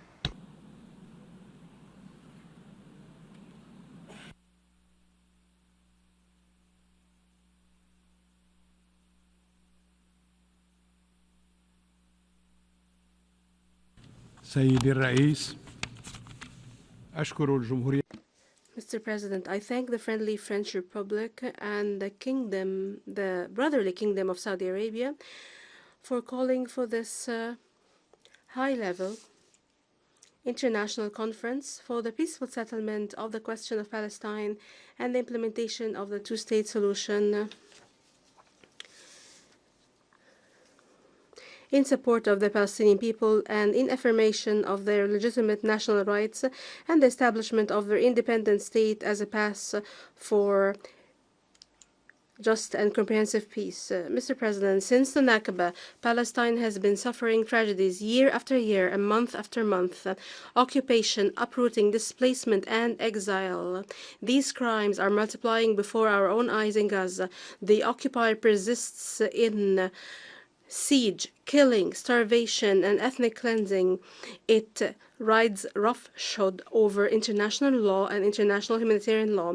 We are therefore called upon to work together and quickly to stop the massacre and to protect the credibility of international law, which is being questioned by those who believe in rights in the face of the arrogance of power. Mr. President, it is no secret that the milestones of the road to political solutions are well known. They were written by the international community with UN ink, and they have been engraved on the walls of this international organization. Resolutions adopted by the Security Council, the General Assembly, and the International Court of Justice have established the illegality of occupation and its practices and have called for a two-state solution. Arab leaders called for a permanent and comprehensive solution to the conflict, including the establishment of a Palestinian state on the borders of the 4th of June 1967 with East Jerusalem as its capital, in exchange for peace with Israel. This position has not changed since the 2002 Beirut summit that was initiated by the brotherly Kingdom of Saudi Arabia. Lebanon remains firmly committed to the Arab Peace Initiative, including the right of Palestinians to return to their homes. Mr. President, on behalf of Lebanon, I thank His Excellency the President of the French Republic, Mr. Emmanuel Macron, for his announcement of the recognition of the Palestinian state next September on the sidelines of the 80th session of the United Nations General Assembly. We highly appreciate France's principled position, which has been pursuing a policy that respects the principles of international legality and international law. I also commend the firm principled position of His Highness Prince Mohammed bin Salman, Crown Prince of the Kingdom of Saudi Arabia, who stressed the need to establish a Palestinian state as a condition for a just peace, which gives the Palestinian cause support in the face of the alarming recent escalation that we're witnessing in the Palestinian territory, including settlement,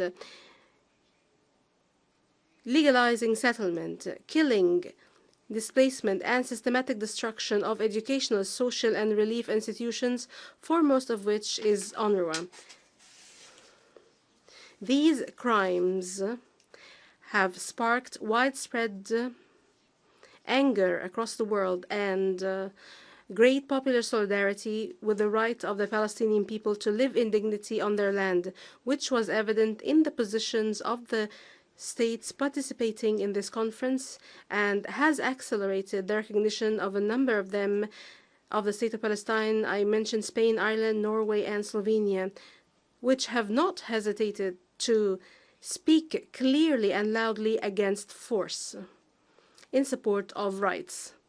Mr. President, for 2 years now, my country, Lebanon, has been suffering from the horrors of repeated Israeli aggression against its sovereignty, territory, and people. And despite our full commitment to the implementation of Resolution 1701, and despite Lebanon's commitment to the arrangements for the cessation of hostilities agreed upon in November 2024, and despite the Lebanese armed forces assistance provided to UNIFIL forces to deploy along the Lebanese international border and making sure that only state has the monopoly on weapons south of the Litani River. And despite all the effort made by the President of the Republic, the Prime Minister, and our government to reach a state of our government control of weapons on all Lebanese territory, despite all of this, Israel continues to attack Lebanese territory every single day, violating Lebanon's sovereignty and killing its citizens. It also continues to occupy 5 points inside the Lebanese territory and has established 2 buffer zones, not to mention continuing to occupy the Sheba Farms, Kafr Shuba Hills, and the outskirts of the town of Al-Mari. Mr. President, I take this opportunity from this podium to thank the United Nations for all the support it provides to Lebanon through its agencies, and in particular through UNIFIL, whose role we stress as important in supporting the Lebanese armed forces and in maintaining stability along the internationally recognized borders. Lebanon has requested that its mandate be renewed for 1 year without any modification. And we hope that the Security Council would respond favorably to this request. Mr. President, let this conference be a sign of solidarity that the Palestinian people deserve, and action towards coordination and continued effort to defend and uphold the rights of this people. This will reinforce the full meaning of international legitimacy and enhances its effectiveness. I thank you, Mr. President.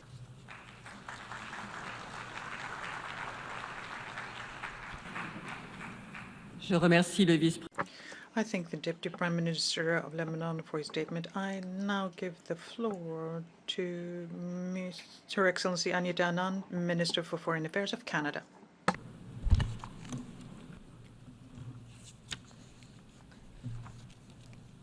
Excellencies, distinguished delegates, honored colleagues, the Palestinian question is at the heart of any hope for long-term stability in the Middle East.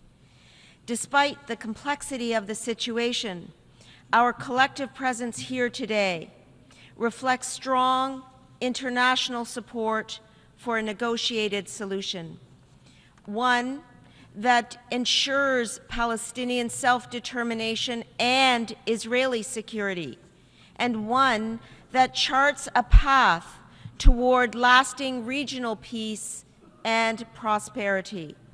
As Article 1 of the UN Declaration of Human Rights states, all human beings are born free and equal in dignity and rights. Canada remains firmly committed to a two-state solution, an independent, viable, and sovereign Palestinian state living side by side with Israel in peace and security. Canada supports the Palestinian people's right to self-determination, and we endorse the principle of Palestinian statehood. We shall continue to discuss with the Palestinian Authority the next steps in our relationship. A workable Palestinian state needs legitimate, democratic governance that serves all Palestinian people. Crucially important is the Palestinian Authority's commitment to undertake the comprehensive reforms necessary to govern Gaza and the West Bank. To that end, today, Canada is pledging an additional $10 million this year to accelerate reform and capacity building for the Palestinian Authority. Canada's commitment to a two-state solution is rooted in our desire to see the Palestinian people living with freedom and dignity, and to see Israelis live in peace and security also. In this light, this path is not only the most just course, it is the only sustainable one. À Gaza, la situation humaine. The humanitarian situation in Gaza is disastrous. Numerous Palestinians are dying from hunger. They're killed as they're trying to obtain food and water, or during a military operation which resulted in numerous victims. And those who survive are exposed to avoidable disease and death. This is unacceptable. The continued detention of hostages held captive by Hamas since the 7th of October 2023, and we call for their immediate and unconditional release. Hamas must immediately and unconditionally release all hostages. Hamas can have no role in Gaza's future governance. Israel's right to live in peace and security with its neighbors has long been and continues to be a key principle of Canada's Middle East policy. I believe this right must be recognized by all partners who are committed to peace. To this principle must be joined our shared commitment to Palestine's right to live in peace and security also. Joined by international partners, Canada also recently condemned the ongoing civilian suffering.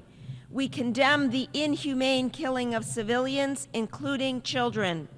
We condemn the ongoing expansion of settlements and settler violence in the West Bank, and we condemn the forced displacement of the Palestinian population. The actions outlined just now are all violations of international humanitarian law. We urge all partners to continue to support a principled response through non-governmental humanitarian organizations, organizations with proven capacity to deliver humanitarian assistance at scale. Canada has committed more than $315 million in humanitarian aid to Gaza, making us the third largest bilateral donor in response to this crisis. This includes support to the World Food Program to address critical food assistance needs, support to the International Committee of the Red Cross, Red Crescent to provide emergency medical care and protection, support to UNICEF to deliver urgent nutritional supplies to malnourished children, and support to other experienced humanitarian partners and NGOs as well. Today, given the ongoing and urgent need Canada is making a second announcement. We are announcing an additional $30 million in new money this year for civilians in Gaza. This funding will allow more aid to be pre-positioned in Jordan and the region and ready to be delivered at scale. We thank, in particular, Jordan for their support in ensuring that our aid can pass through the Jordanian corridor.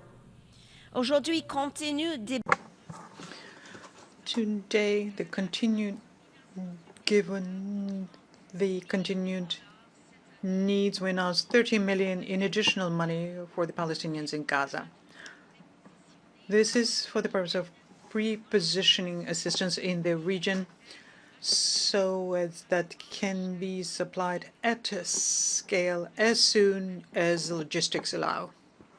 Medical aid to reach those in need, humanitarian partners must be granted safe and unhindered access to civilians in Gaza. But how do we get to a place where recovery and healing can begin? Canada sees this conference as a reaffirmation of principles and a call to action. A lasting political solution requires a permanent ceasefire to begin the hard work of rebuilding institutions, restoring trust, and the conditions for a viable two-state solution.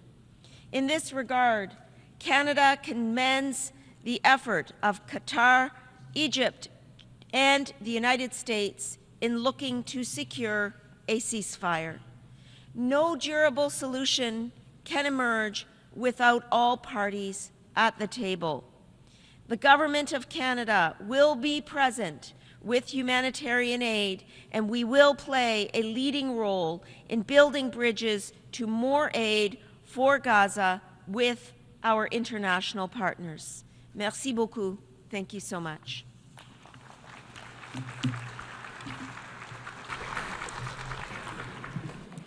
Je remercie.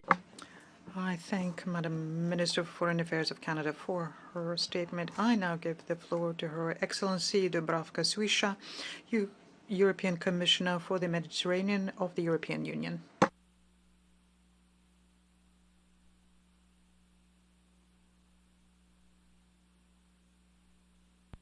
Excellencies, dear Secretary General, we salute the historic initiative of United Nations and France and the Kingdom of Saudi Arabia to convene this conference. The European Union is fully committed to achieving lasting peace in the Middle East region, our immediate neighborhood. We support the two-state solution in accordance with international law. We want to see Israel and Palestine living side by side in peace and security within recognized borders. Let me first address the situation in Gaza. Since the 7th October terrorist attacks on Israel, the world has been witnessing an unprecedented tragedy. The European Union continues to call for a ceasefire, the release of all hostages, a swift flow of humanitarian aid, and disarmament of Hamas. We appreciate the mediation activities from Egypt and United States and Qatar. We are also acting. The European Union has committed, or we have provided, 500 million euro of humanitarian aid since 2023. But this is not enough. European Union agreement with Israel on humanitarian access to Gaza was an important step, but it needs to be fully implemented. Israel should lift its blockade on Gaza. Not only do we need more trucks, more crossing points, and more fuel, we also need a safe and unhindered distribution. My second message is we must support the Palestinian Authority. The two-state solution can only be achieved with a reformed and revitalized Palestinian Authority. We have been a long-term partner in delivering concrete and wide-ranging support to the Palestinian Authority and its reform agenda. I am pleased to inform you today that the Palestinian Authority has already delivered on key milestones. We welcome the announcement of presidential and general elections within a year across Palestinian territory, and for that purpose passing the expected party law. On my end, I'm proud to underscore that the European Union will support the Palestinian Authority to the level of 1.6 billion euro for next 3 years. In June, we already disbursed 202 million euro for food, salaries, and hospitals, also linked to structural reforms. 2 weeks ago, the European Investment Bank has approved 400 million euro in loans. This will benefit Palestinians, entrepreneurs, and private business in dire need of liquidity. But the needs are vast. We need to do more. I'm therefore calling on all of you to join our efforts in providing reform-based and at-scale support to the Palestinian Authority. To facilitate this task, I'm currently working to set up a Palestinian donor group where financial support can be coordinated. It will happen soon. When speaking about support to the Palestinian Authority, Israeli cooperation is crucial. The release of withheld funds and the regular and predictable transfer of clearance revenues by Israel is imperative. In the absence of these urgent payments, the Palestinian Authority risks being effectively paralyzed within a few months. We will continue to work with Israel for that purpose. We also need to look ahead and think about reconstruction. We are ready to provide further assistance when conditions are met, and we welcome efforts in this direction of the Arab Plan for Gaza Reconstruction. We stand ready to facilitate discussions on the day after the ceasefire. We could do this with our partners. Let me reiterate, the only horizon is political, and it is a two-state solution. Recognition of a Palestinian state is not a prerogative of the European Union, but of its member states. But we will continue to support the Palestinian Authority in its ambition to exert the abilities of a state. There should be no impunity to settlers' violence against Palestinian civilians. We have sanctioned violent settlers twice, and we are examining a third package of sanctions. Alongside a Palestinian state, we need a safe state of Israel. There can be no compromise on this. Terrorism cannot prevail. Hamas must be fully disarmed and cannot be part of any solution in Gaza. The European Union has welcomed the Abraham Accords as a positive development for regional stability and cooperation. Concrete commitments to regional integration and the regional security architecture are part of the unprecedented peace package that the European Union and the Arab League have co-chaired in the context of this conference. Civil society should be fully associated, as it has a fundamental role to shape a new narrative, to fight incitement and promote dialogue. We need also to hear the voice of women. The European Union is working in support of these efforts. Dear Excellencies, this conference is about taking concrete steps forward. In fact, there is already a follow-up mechanism in place to implement the concrete action agenda, the Global Alliance for the Implementation of the Two-State Solution. And we should mandate the Global Alliance to do so. The European Union remains available and ready as a neighbor and as a major partner to both Israel and the Palestinian Authority to work actively to end the war and towards the two-state solution. Thank you so much.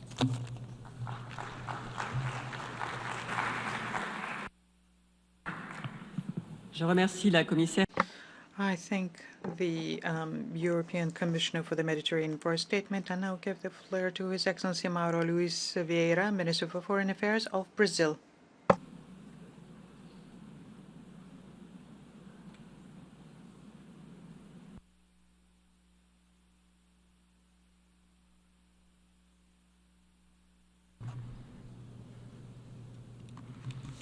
Honorable co-chairs, Excellencies, 78 years have passed since the General Assembly endorsed the two-state solutions framework, yet the Palestinian statehood remains unrealized. Brazil played a key role in that historic decision. Then Foreign Minister Oswaldo Aranha presided over sessions that adopted Resolution 181 of the Second General Assembly, laying the foundation for the two-state solution. Brazil's position has since remained firmly anchored in this legal framework. Co-chairs, for over 7 decades, efforts for a peaceful solution to the Israeli-Palestinian conflict have faltered. What has prevailed is an ever-growing illegal occupation and the continued denial of the Palestinian people's right to self-determination. Not only have the Palestinians waited far too long to build their state, they now face the prospect of it becoming ever more distant. In the past 2 years, we have borne witness to intolerable daily violations of human and humanitarian rights in Palestine. These abuses are not confined to Gaza, where haunting images of skeletal children starving to death flood our screams to our horror, and civilians are gunned down while desperately waiting in line for food. Gaza is where homes, hospitals, schools, and places of worship lie in ruins, where women and children are massacred, where journalists and humanitarian workers are caught in the crossfire. It's also where the essence of our humanity is being buried. Meanwhile, illegal settlements continue to expand, and extremist settler violence in the West Bank has reached unprecedented levels. In recent days alone, we have witnessed a young Palestinian beaten to death, the Church of St. George set ablaze, and the desecration of the Byzantine cemetery. These are not isolated incidents, but a systematic strategy of dispossession and collective punishment. Honorable co-chairs, Brazil will not condone continued impunity. Hearing the global cry for justice, Brazil announces the following measures. The intervention of Brazil in the International Court of Justice case brought by South Africa under the Genocide Convention. The investigation and tighter control of imports from illegal settlements and other unlawful occupied lands. The continued denial of defense exports to Israel in accordance to the Arms Trade Treaty. The support for a UN-led international verification mission to monitor compliance with international law and a mechanism modeled after the Special Committee Against Apartheid. Technical support for the Palestinian Authority in key state-building areas as per their need. The continued support for UNRWA's activities, including taking up the presidency of its advisory commission. Ensuring a principled distinction between legitimate criticism of state policies and practices affecting Palestinians and anti-Semitism, following recommendations of UN Special Rapporteurs. Co-chairs, the key step toward making the two-state solution viable is recognizing the State of Israel, the State of Palestine. Recognition is a sovereign act, and in this case, a moral obligation. Virtually all Latin American and Caribbean countries, including Brazil, since 2010, recognize the State of Palestine, as do most African and Asian countries. As we commend France for joining the 70% of UN members, Brazil underscores that non-recognition only normalizes an illegal and unjust reality marked by occupation, systematic discrimination, the commission of war crimes, crimes against humanity, and potentially genocide. Recognizing Palestinian sovereignty strengthens its legitimacy, and the Palestinian case for full UN membership. Member states must also act to halt illegal settlement activity, end forced displacement, lift the blockade on Gaza, restore full Palestinian sovereignty over its territory, ensure accountability and reparations, and establish a UN-monitored demilitarized buffer zone. Co-chairs, the ordeal of the Palestinians is the most pressing moral test of our time. It challenges our commitment to international law and human dignity. Brazil stands ready to continue to work with member states to turn the two-state solution a reality, not only for Israel, but also for Palestine. Thank you very much.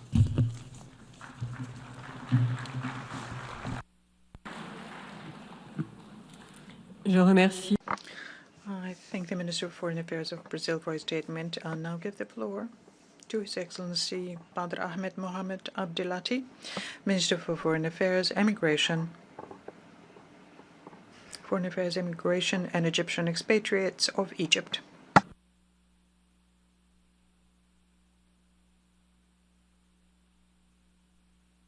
بسم الله الرحمن الرحيم.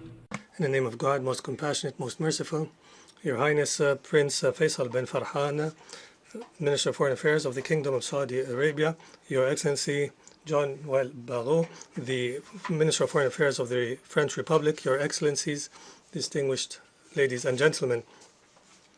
At the outset, allow me to express my appreciation to the Kingdom of Saudi Arabia and to the French Republic for convening this conference, which comes at a critical juncture of the brutal war against the Gaza Strip.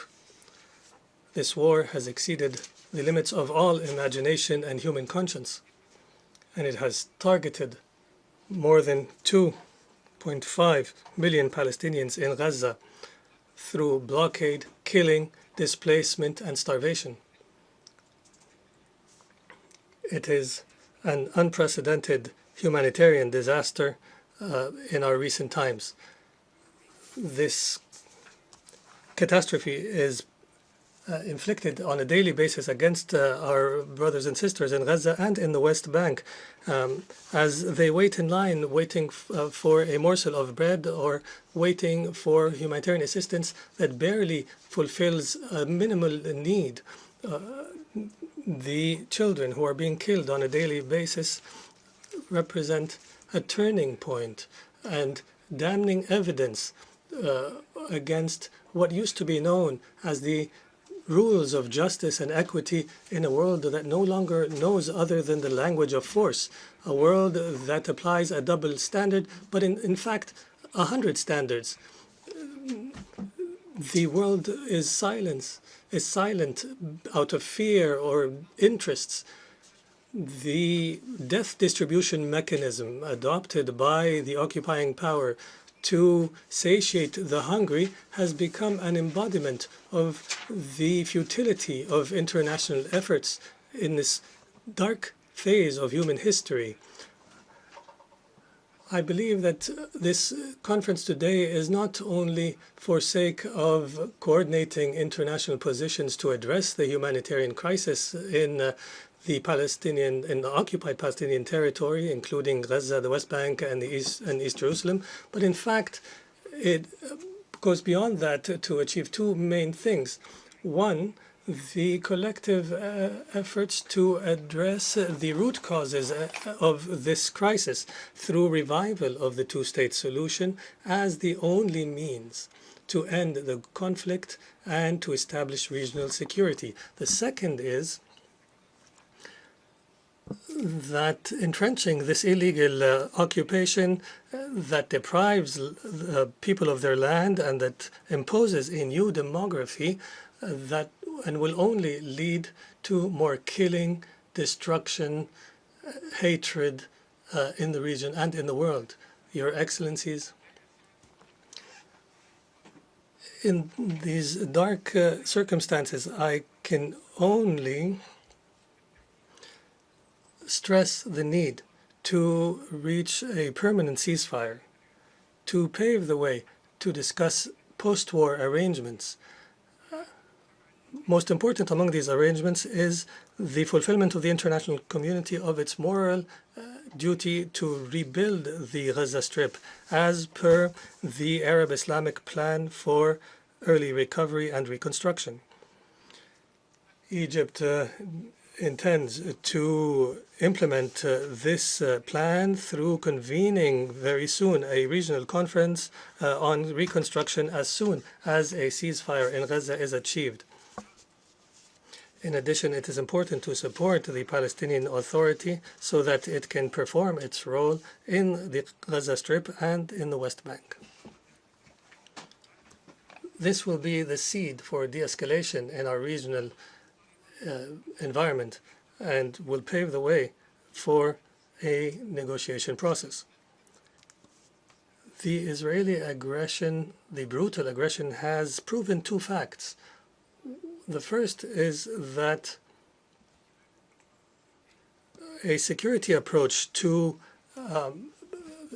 alleviate or address the situation or through military oppression has proven its failure and that it is incapable of providing security to the people of the region, including the Palestinian and the Israeli peoples. The second fact is that the explosion of the circumstances in Palestine will affect stability in the region as a whole. And accordingly, the Palestinian question, as Cairo has repeatedly stressed, and all Arabs, despite the denial of some, the question of Palestine remains the central issue in the Middle East, and there is no means to evade this fact. Your Excellencies, distinguished ladies and gentlemen, Egypt appreciates and is joined in this appreciation by the states who have recognized a Palestinian state that there is no alternative to the aspirations of the Palestinian state, the Palestinian people. These aspirations are led by freedom of occupation and the establishment of an independent state that is congruent and that is viable on the borders of 1967 with East Jerusalem as its capital. This is in line with UN resolutions, international law, and the Arab Peace Initiative, and based on the two-state solution within a comprehensive and fair settlement. The recognition of Palestine is not only a symbolic measure, it is an effective and important step in order to confront the Israeli attempts to liquidate the Palestinian question through annexation and destruction. It is a right of the Palestinian people. It is an inalienable right connected directly to the right to self-determination.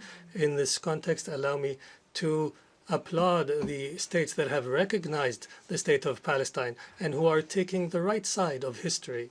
And I would like to personally commend the brave decision of President Emmanuel Macron to recognize the state of Palestine. And I call on the states that have not yet recognized the state of Palestine to announce this recognition and to take serious measures towards the two-state solution and to enforce international law and support the full membership of the Palestinian state at the United Nations. Mr. President, as we face grave challenges, we call on you to support the following measures.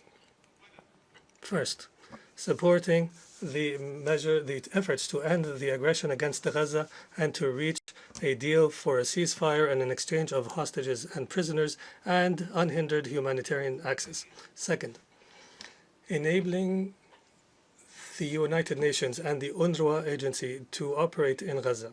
Third, supporting the efforts of the Palestinian Authority and allowing it to return to Gaza in order to guarantee the unity of Palestinian territory. Fourth, supporting the efforts to implement the Arab Islamic plan for early recovery and reconstruction in Gaza and providing the necessary means in order for Gaza to be viable once again, and working in order to end the systemic violations of Israel in Gaza, including the policies of annexation and settlements. Finally, creating a political prospect and launching a negotiation process in order to reach a just and lasting peace and to implement the two-state solution and end the Israeli occupation of occupied Arab territory. Egypt stresses the need for Israel to commit to withdrawal from the territory it has occupied on the 4th of June 1967 and end its unilateral measures, most important of which is the settlement as per international law and international humanitarian law, Security Council resolutions, taking into consideration that the Israeli policy of creating a new reality on the ground fully undermines the establishment of a Palestinian state and the two-state solution that is recognized by the international community as a basis for resolving the Israeli-Arab conflict. In conclusion, I would like to reiterate that the coexistence of the people in the region and the cooperation in the region is a dream we all share. And Egypt has worked towards this dream through its peace treaty with Israel in 1979. However, this dream will not become a reality so long as the attempts of using force and imposing a reality in these relations by Israel continues. And the chaos and the impunity in the Middle East, which justifies for Israel its actions and its crimes, our goals will not be achieved except through respect for international law, justice, and equity. I call on you to cooperate in order to change this dark and painful reality in the region and to build on the outcome of this conference in order to achieve a comprehensive and just peace for all people in the region. Thank you very much.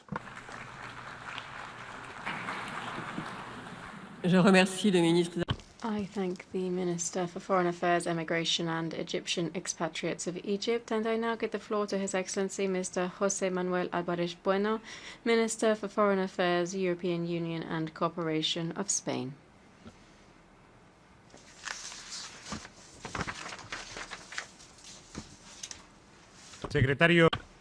Secretary General, President of the General Assembly, Prince Faisal, Minister of Foreign Affairs of Saudi Arabia, distinguished colleagues, excellencies.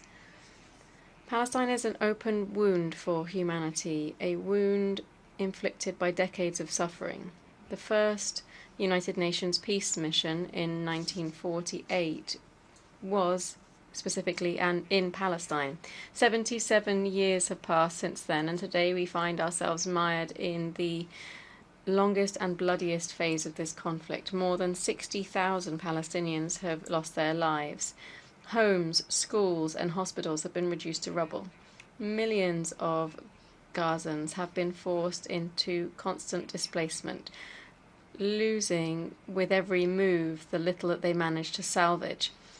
Their houses, hospitals, schools, and refugee shelters have been bombarded. This is a population that is dying disgracefully, starving, attacked while queuing for food, while trucks carrying international aid are blocked.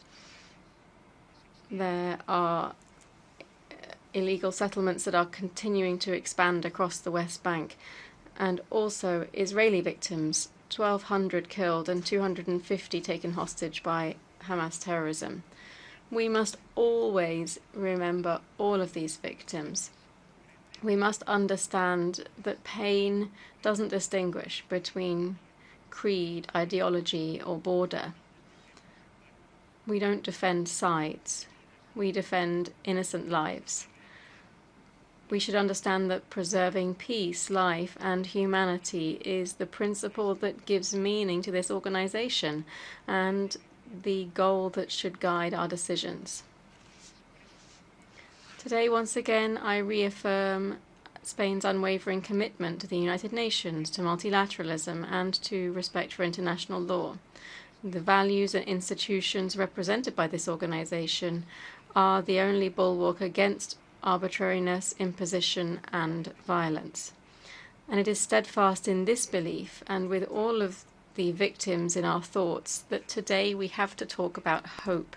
Hope because here at the United Nations we have representatives from across the world to say that peace is possible and that there are more and more of us who are working to make it a reality.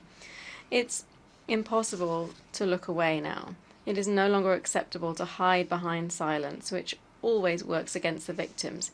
That is why Spain recognized the State of Palestine in May 2024 and proposed the idea of an international conference to begin laying the foundations for the two-state solution, to begin to build a future of peace for Israel and for Palestine.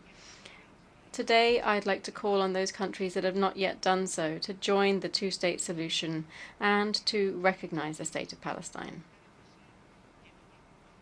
This is not a decision against anyone, but rather in favor of peace, justice, and the right, exactly the same right for both the Israeli and Palestinian peoples, to a future of peace and security and to a state. The defense of life, peace, and human rights is the conviction that guides us. Hence, I demand and reiterate the demand for the release of all hostages, and I express our full solidarity with their families. Neither Hamas nor any terrorist group can have any role in the future of Palestine. Spain, therefore, stands ready to deliver all necessary humanitarian aid to Gaza in response to the starvation. We have tripled our support to the Palestinian Authority. We have taken sanctions against violent settlers and those who sabotage the two-state solution and will continue to do so. We have asked within the European Union for the suspension of the association agreement, and we have adopted an embargo on the sale of weapons to Israel. The Middle East doesn't need more weapons, it needs peace. That's why we're participating in proceedings before the International Court of Justice, and we are supporting investigations into crimes that may have been committed. We, together with Palestine, promoted a resolution adopted here in June to protect the civilian population. We are demanding an immediate ceasefire, the massive entry of humanitarian aid, the release of hostages, and the reconstruction of Gaza. From the outset, we have said that overcoming this crisis calls for the two-state solution, Israel and Palestine living side by side in peace and security, with Gaza and the West Bank under a single Palestinian Authority, with territorial contiguity connected by a corridor with access to the sea and with East Jerusalem as their capital. We've also stated that this solution should be applied through an international conference with the participation of all states that are committed to justice and peace. In recent years, we have advanced in this direction through the Madrid Plus group, which now includes countries from all regional groups of the United Nations, providing leadership and unity. We've also worked through instruments such as the Global Alliance for the Two-State Solution. This includes more than 90 countries and organizations. This diplomatic initiative that is starting to take shape today at this conference and to make these proposals a reality means that we need to translate the beliefs that bring us together into concrete steps. Spain today wants to put forward specific proposals. Firstly, we should have a timeline that sets a deadline for Palestine to be a fully fledged member of the United Nations. Second, negotiations must have a clear objective. That is the establishment of the State of Palestine with the parameters of United Nations resolutions and negotiations between the parties. And we suggest that the conclusions of this conference should reflect these parameters. Third, this initiative aims to ensure recognition of the State of Palestine and of Israel by those countries that have not yet done so. And we also appeal to those countries to do that. This initiative must be open to all UN members, providing a framework that gives a new meaning to these recognitions. And finally, we have to safeguard this initiative against those that wish to sabotage it. These are proposals that set a clear objective, that is to implement the two-state solution. They propose a framework of action that responds to the current reality and concrete measures that will allow us to achieve results within a time frame of no more than 15 months. Spain is working for a collective vision that will set a path towards peace in the Middle East. We are all well aware of the decades of pain that precede us. Hence why it is all the more urgent and necessary to take a decision today. Now is the time to fulfill the promise that gave meaning to this organization. It's time to unite for peace, and above all, it is time to close the wound that humanity has with Palestine and to deliver justice to the Palestinian people through peace and security to all in the Middle East.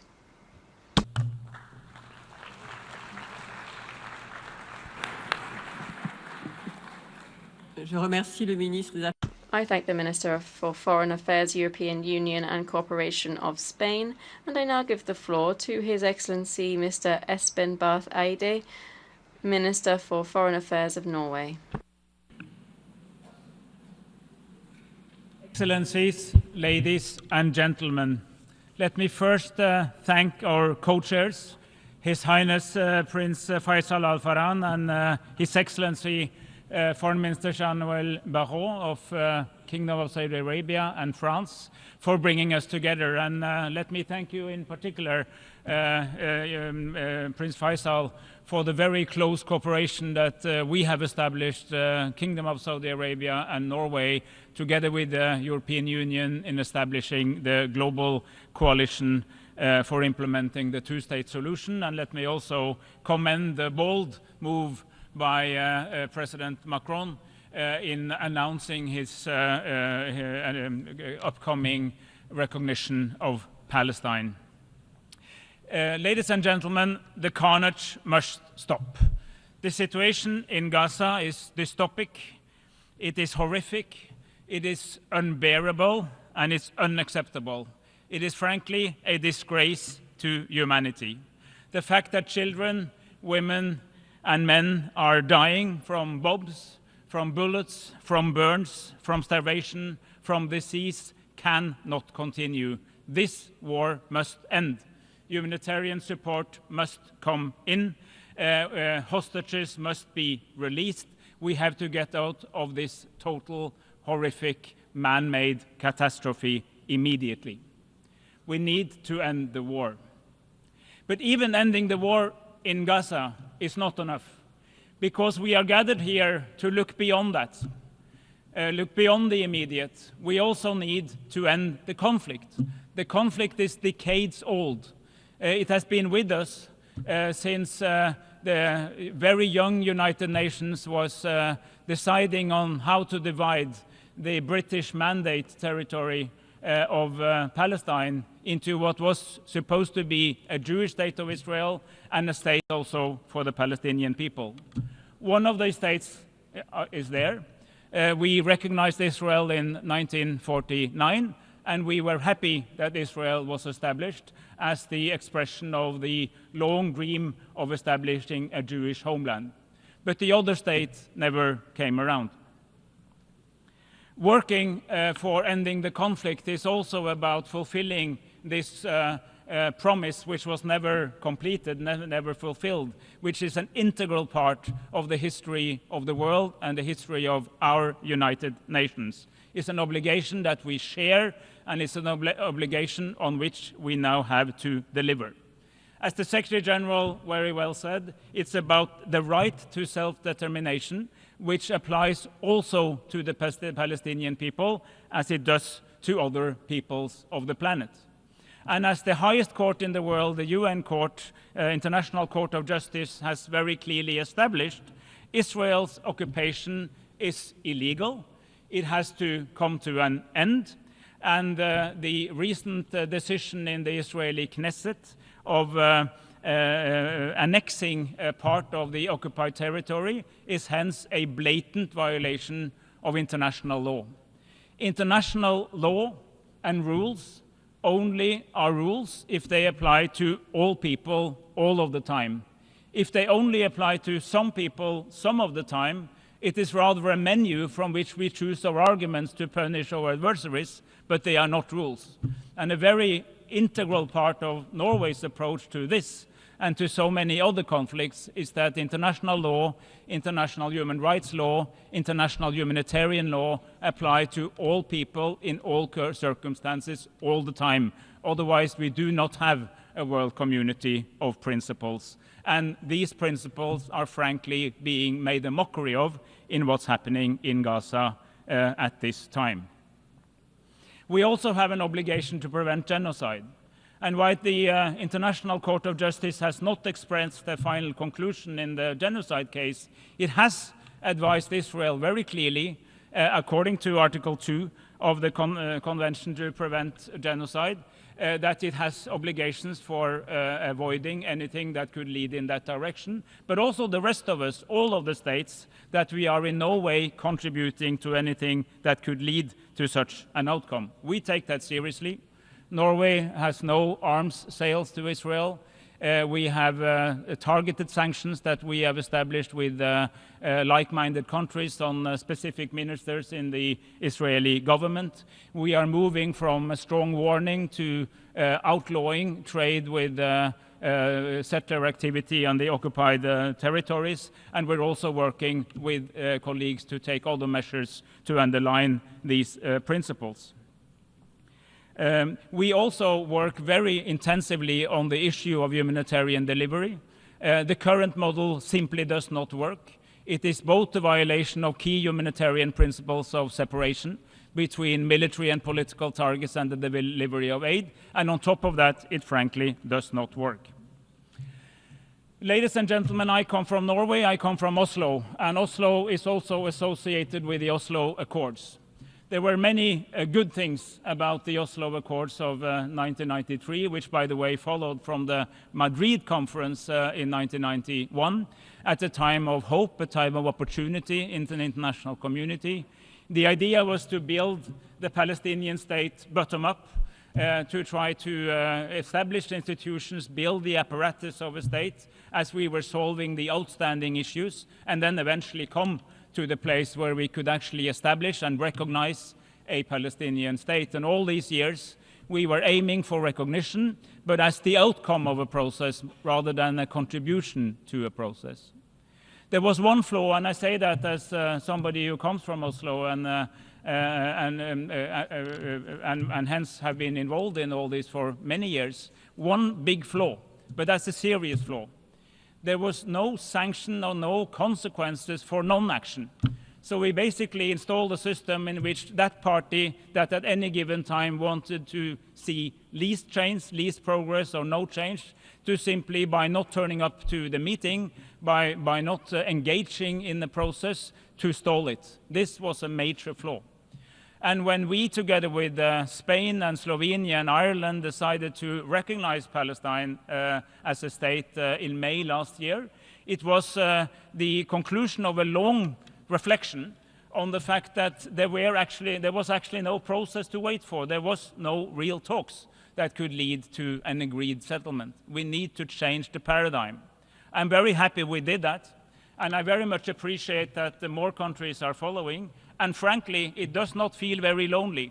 Right now, 149 of the 193 member states of the UN have recognized the state of Palestine. With France, that makes 150. It's not a lonely club, it's the majority of countries. But it would be really, really good if we saw more announcements as we come to the General Assembly. And what I hear from meetings today is that is very likely to happen. We know very well that recognizing the state of Palestine does not magically establish a state in practice. We have known that all the time. But it's part of a broader process. We need universal recognition. We need to invest and support and help build and reform and develop the institutions of Palestinian government.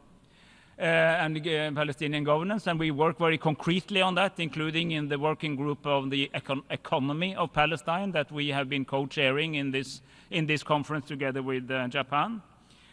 We also welcome the willingness of many of the Arab states, led again by Saudi Arabia, of normalizing relations with Israel when time is ripe. And we welcome the statement by many countries of the region that they want to contribute to security guarantees for Israel and for Palestine alike when we get there. This is a broad package, and this is the strategy for how we can actually go from statements to real action. So I encourage further development of this thinking. But I also want to come with a warning. The Palestinian institutions that were established more than 30 years ago are being eroded as we speak. Both by settler activities, settler violence, a lot of Israeli activity in the West Bank that is undermining their capacity to deliver, but also a serious economic shortage. We announced today, and I in my meeting with Prime Minister Mustafa, I announced an additional $20 million for budget support. I encourage others to do the same, but I also very strongly encourage Israel to deliver the arrears of clearance revenues that they are obliged to do towards Palestine. This is a significant part of the income of the Palestinian government in Ramallah, and ability to pay salaries to the teachers and doctors and nurses and the people that are necessary for running the Palestinian Authority. At the very end, Chair, I want to say that just as much as I and my country is a friend of Palestine, we are also a friend of Israel and the people of Israel. We disagree with many of the steps that are taken by the current government, but we want peace for the Israeli people. But we think that Israel at some point have to reflect on the existential question: how can you assure that you remain a state which has a Jewish identity, a Jewish majority, while also remaining a democratic state? And my view is that the only way to ensure that for in the long term is to accept that there must be a Palestinian state living beside it. And I think that the process of non-negotiation, the assumption that there was a process, has postponed that reckoning, but I think that reckoning has to happen. We are willing to support both peoples as they move towards what can be real peace. So I hope that this conference will lead to at least two things. One, a very clear statement of what is the majority view in the world community. We need to speed up our path towards a two-state solution, and we need to do it now. And secondly, that we can deliver on a series of very practical, pragmatic solutions that can help the Palestinian government, the Palestinian Authority we already have, to survive, to improve, to thrive, and to be ready to be in control of the entire territory of Palestine, including, of course, Gaza, the West Bank, and the relevant part of Jerusalem when time is right. That is good for the region, that's good for the world, and that means that we deliver on the promise that we, or our predecessors rather, were committing to in the very first years of our United Nations. Thank you for your attention.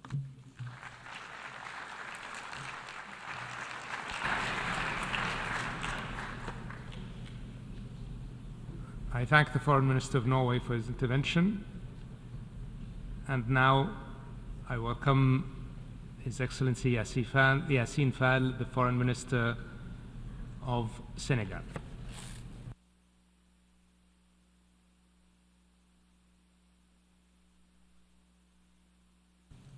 Excellence. Your Excellencies, ladies and gentlemen, Senegal welcomes the resumption of this conference at a time when human conscience is deeply shaken by the impossible tragedy which is unfolding in front of our eyes. We firmly condemn the disproportionate and unacceptable operation by Israel in Palestine, which in 20 months has resulted in humanitarian capacity and resulted in 58,000 dead and 139 wounded, without counting the thousands of people in the West Bank and 400 humanitarians, including UNRWA staff, who is indispensable on the ground, and their lives were lost as they were trying to save others. Time does not allow us to describe here, as it merits to be described, the tragedy, nor can we remake history. We are here to collectively move history forward by putting an end to this tragedy. It is a matter of urgency to put an end to the catastrophe in Gaza, and it is urgent to fully recognize the State of Palestine and to admit it as a fully fledged member of the United Nations. That is the good meaning of history.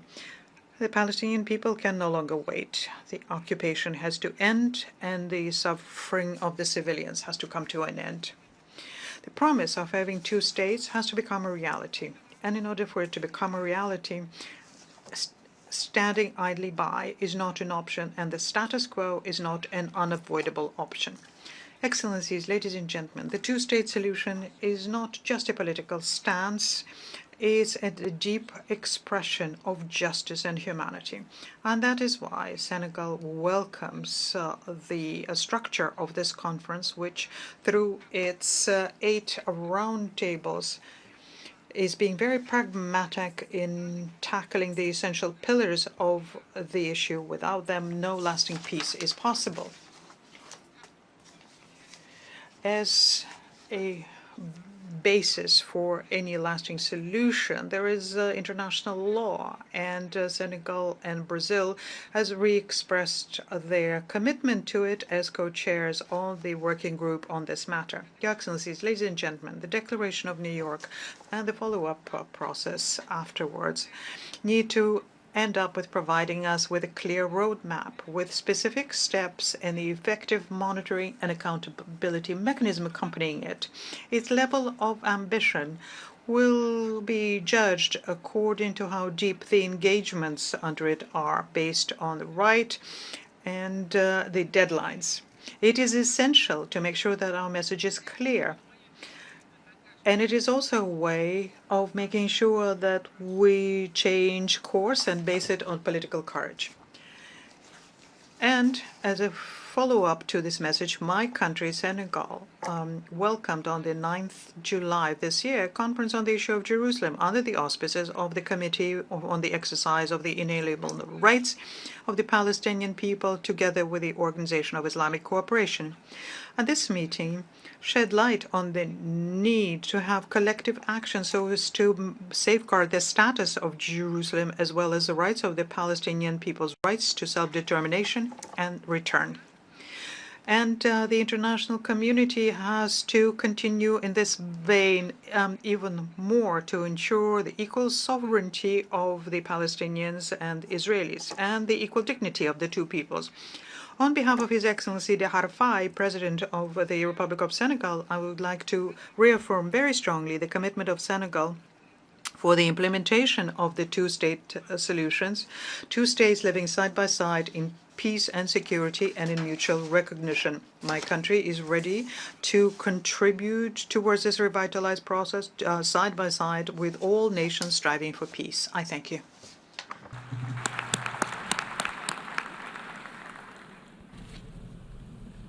أشكر معالي وزيرة الخارجية وزيرة التكامل. I thank Her Excellency Minister for Foreign Affairs of Senegal, and I now give the floor to Mr. Merzouk, Minister for Foreign Affairs, African Cooperation, and Mauritanians abroad. In the name of God, the merciful and the compassionate. Your Highness, Faisal bin Farhan Al Saud, Minister of Foreign Affairs of the Kingdom of Saudi Arabia, Your Excellency Jean-Noël Barrot, Minister of Foreign Affairs of the French Republic, Your Excellencies, ladies and gentlemen, may the peace of God be upon you. It gives me pleasure to, at the beginning of the statement, to express on behalf of the Islamic Republic of Mauritania our deep gratitude to the Kingdom of Saudi Arabia and thank them for their earnest efforts to create an alliance in favor of the two-state solution and revitalize the political process on the issue of Palestine. I also would like to express thanks to the French Republic, the friendly country, the great role they are playing in this context, side by side with many states and regional organizations, in trying to move forward toward the practical way of having an international balance and have a just and lasting solution to the Palestinian issue. Ladies and gentlemen, the Palestinian cause for which we gather today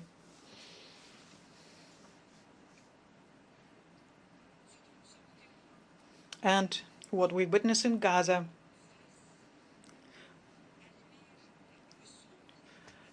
shows us the darkest image of human decadence, and we therefore have to, faced with that, we have to reaffirm our dual duty, both historic and moral, to protect and safeguard the rights, including the right to life, dignity, and peace, the rights to which the world has committed itself. And we hope that this horrendous situation we are witnessing today, both individually and collectively, will give birth to a new multilateral global order which is stronger and more effective.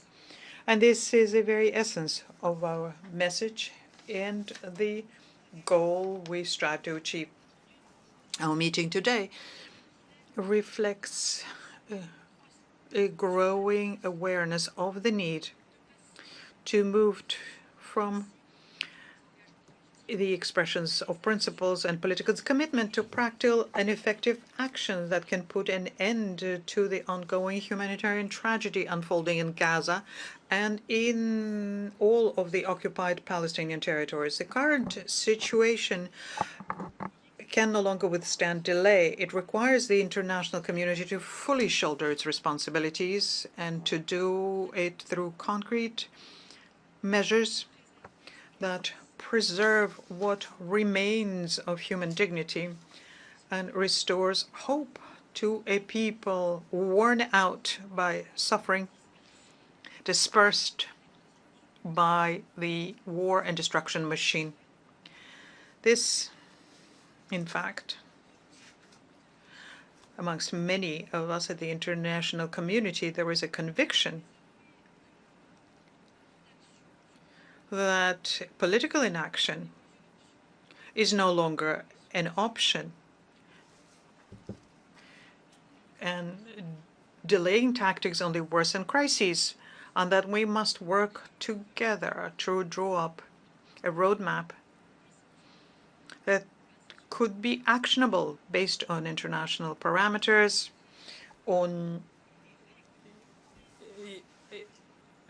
humanitarian and ethical principles, which would restore international law and give voice to human conscience.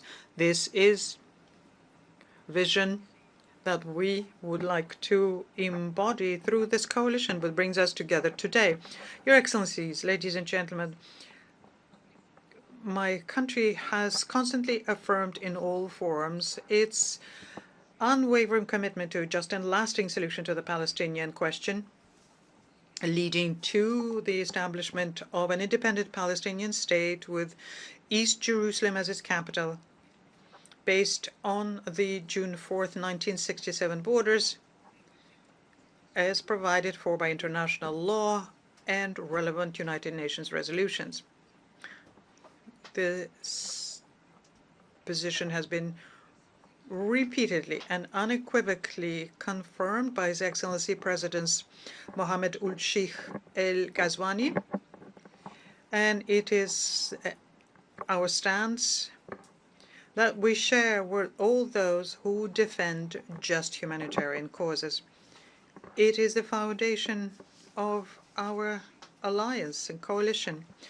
We hold firmly to these principles, but we remain fully aware that any solution that does not respect the rights and dignity of the Palestinian people and is not based on the legal and moral foundations will only impede a secure and stable future in the Middle East.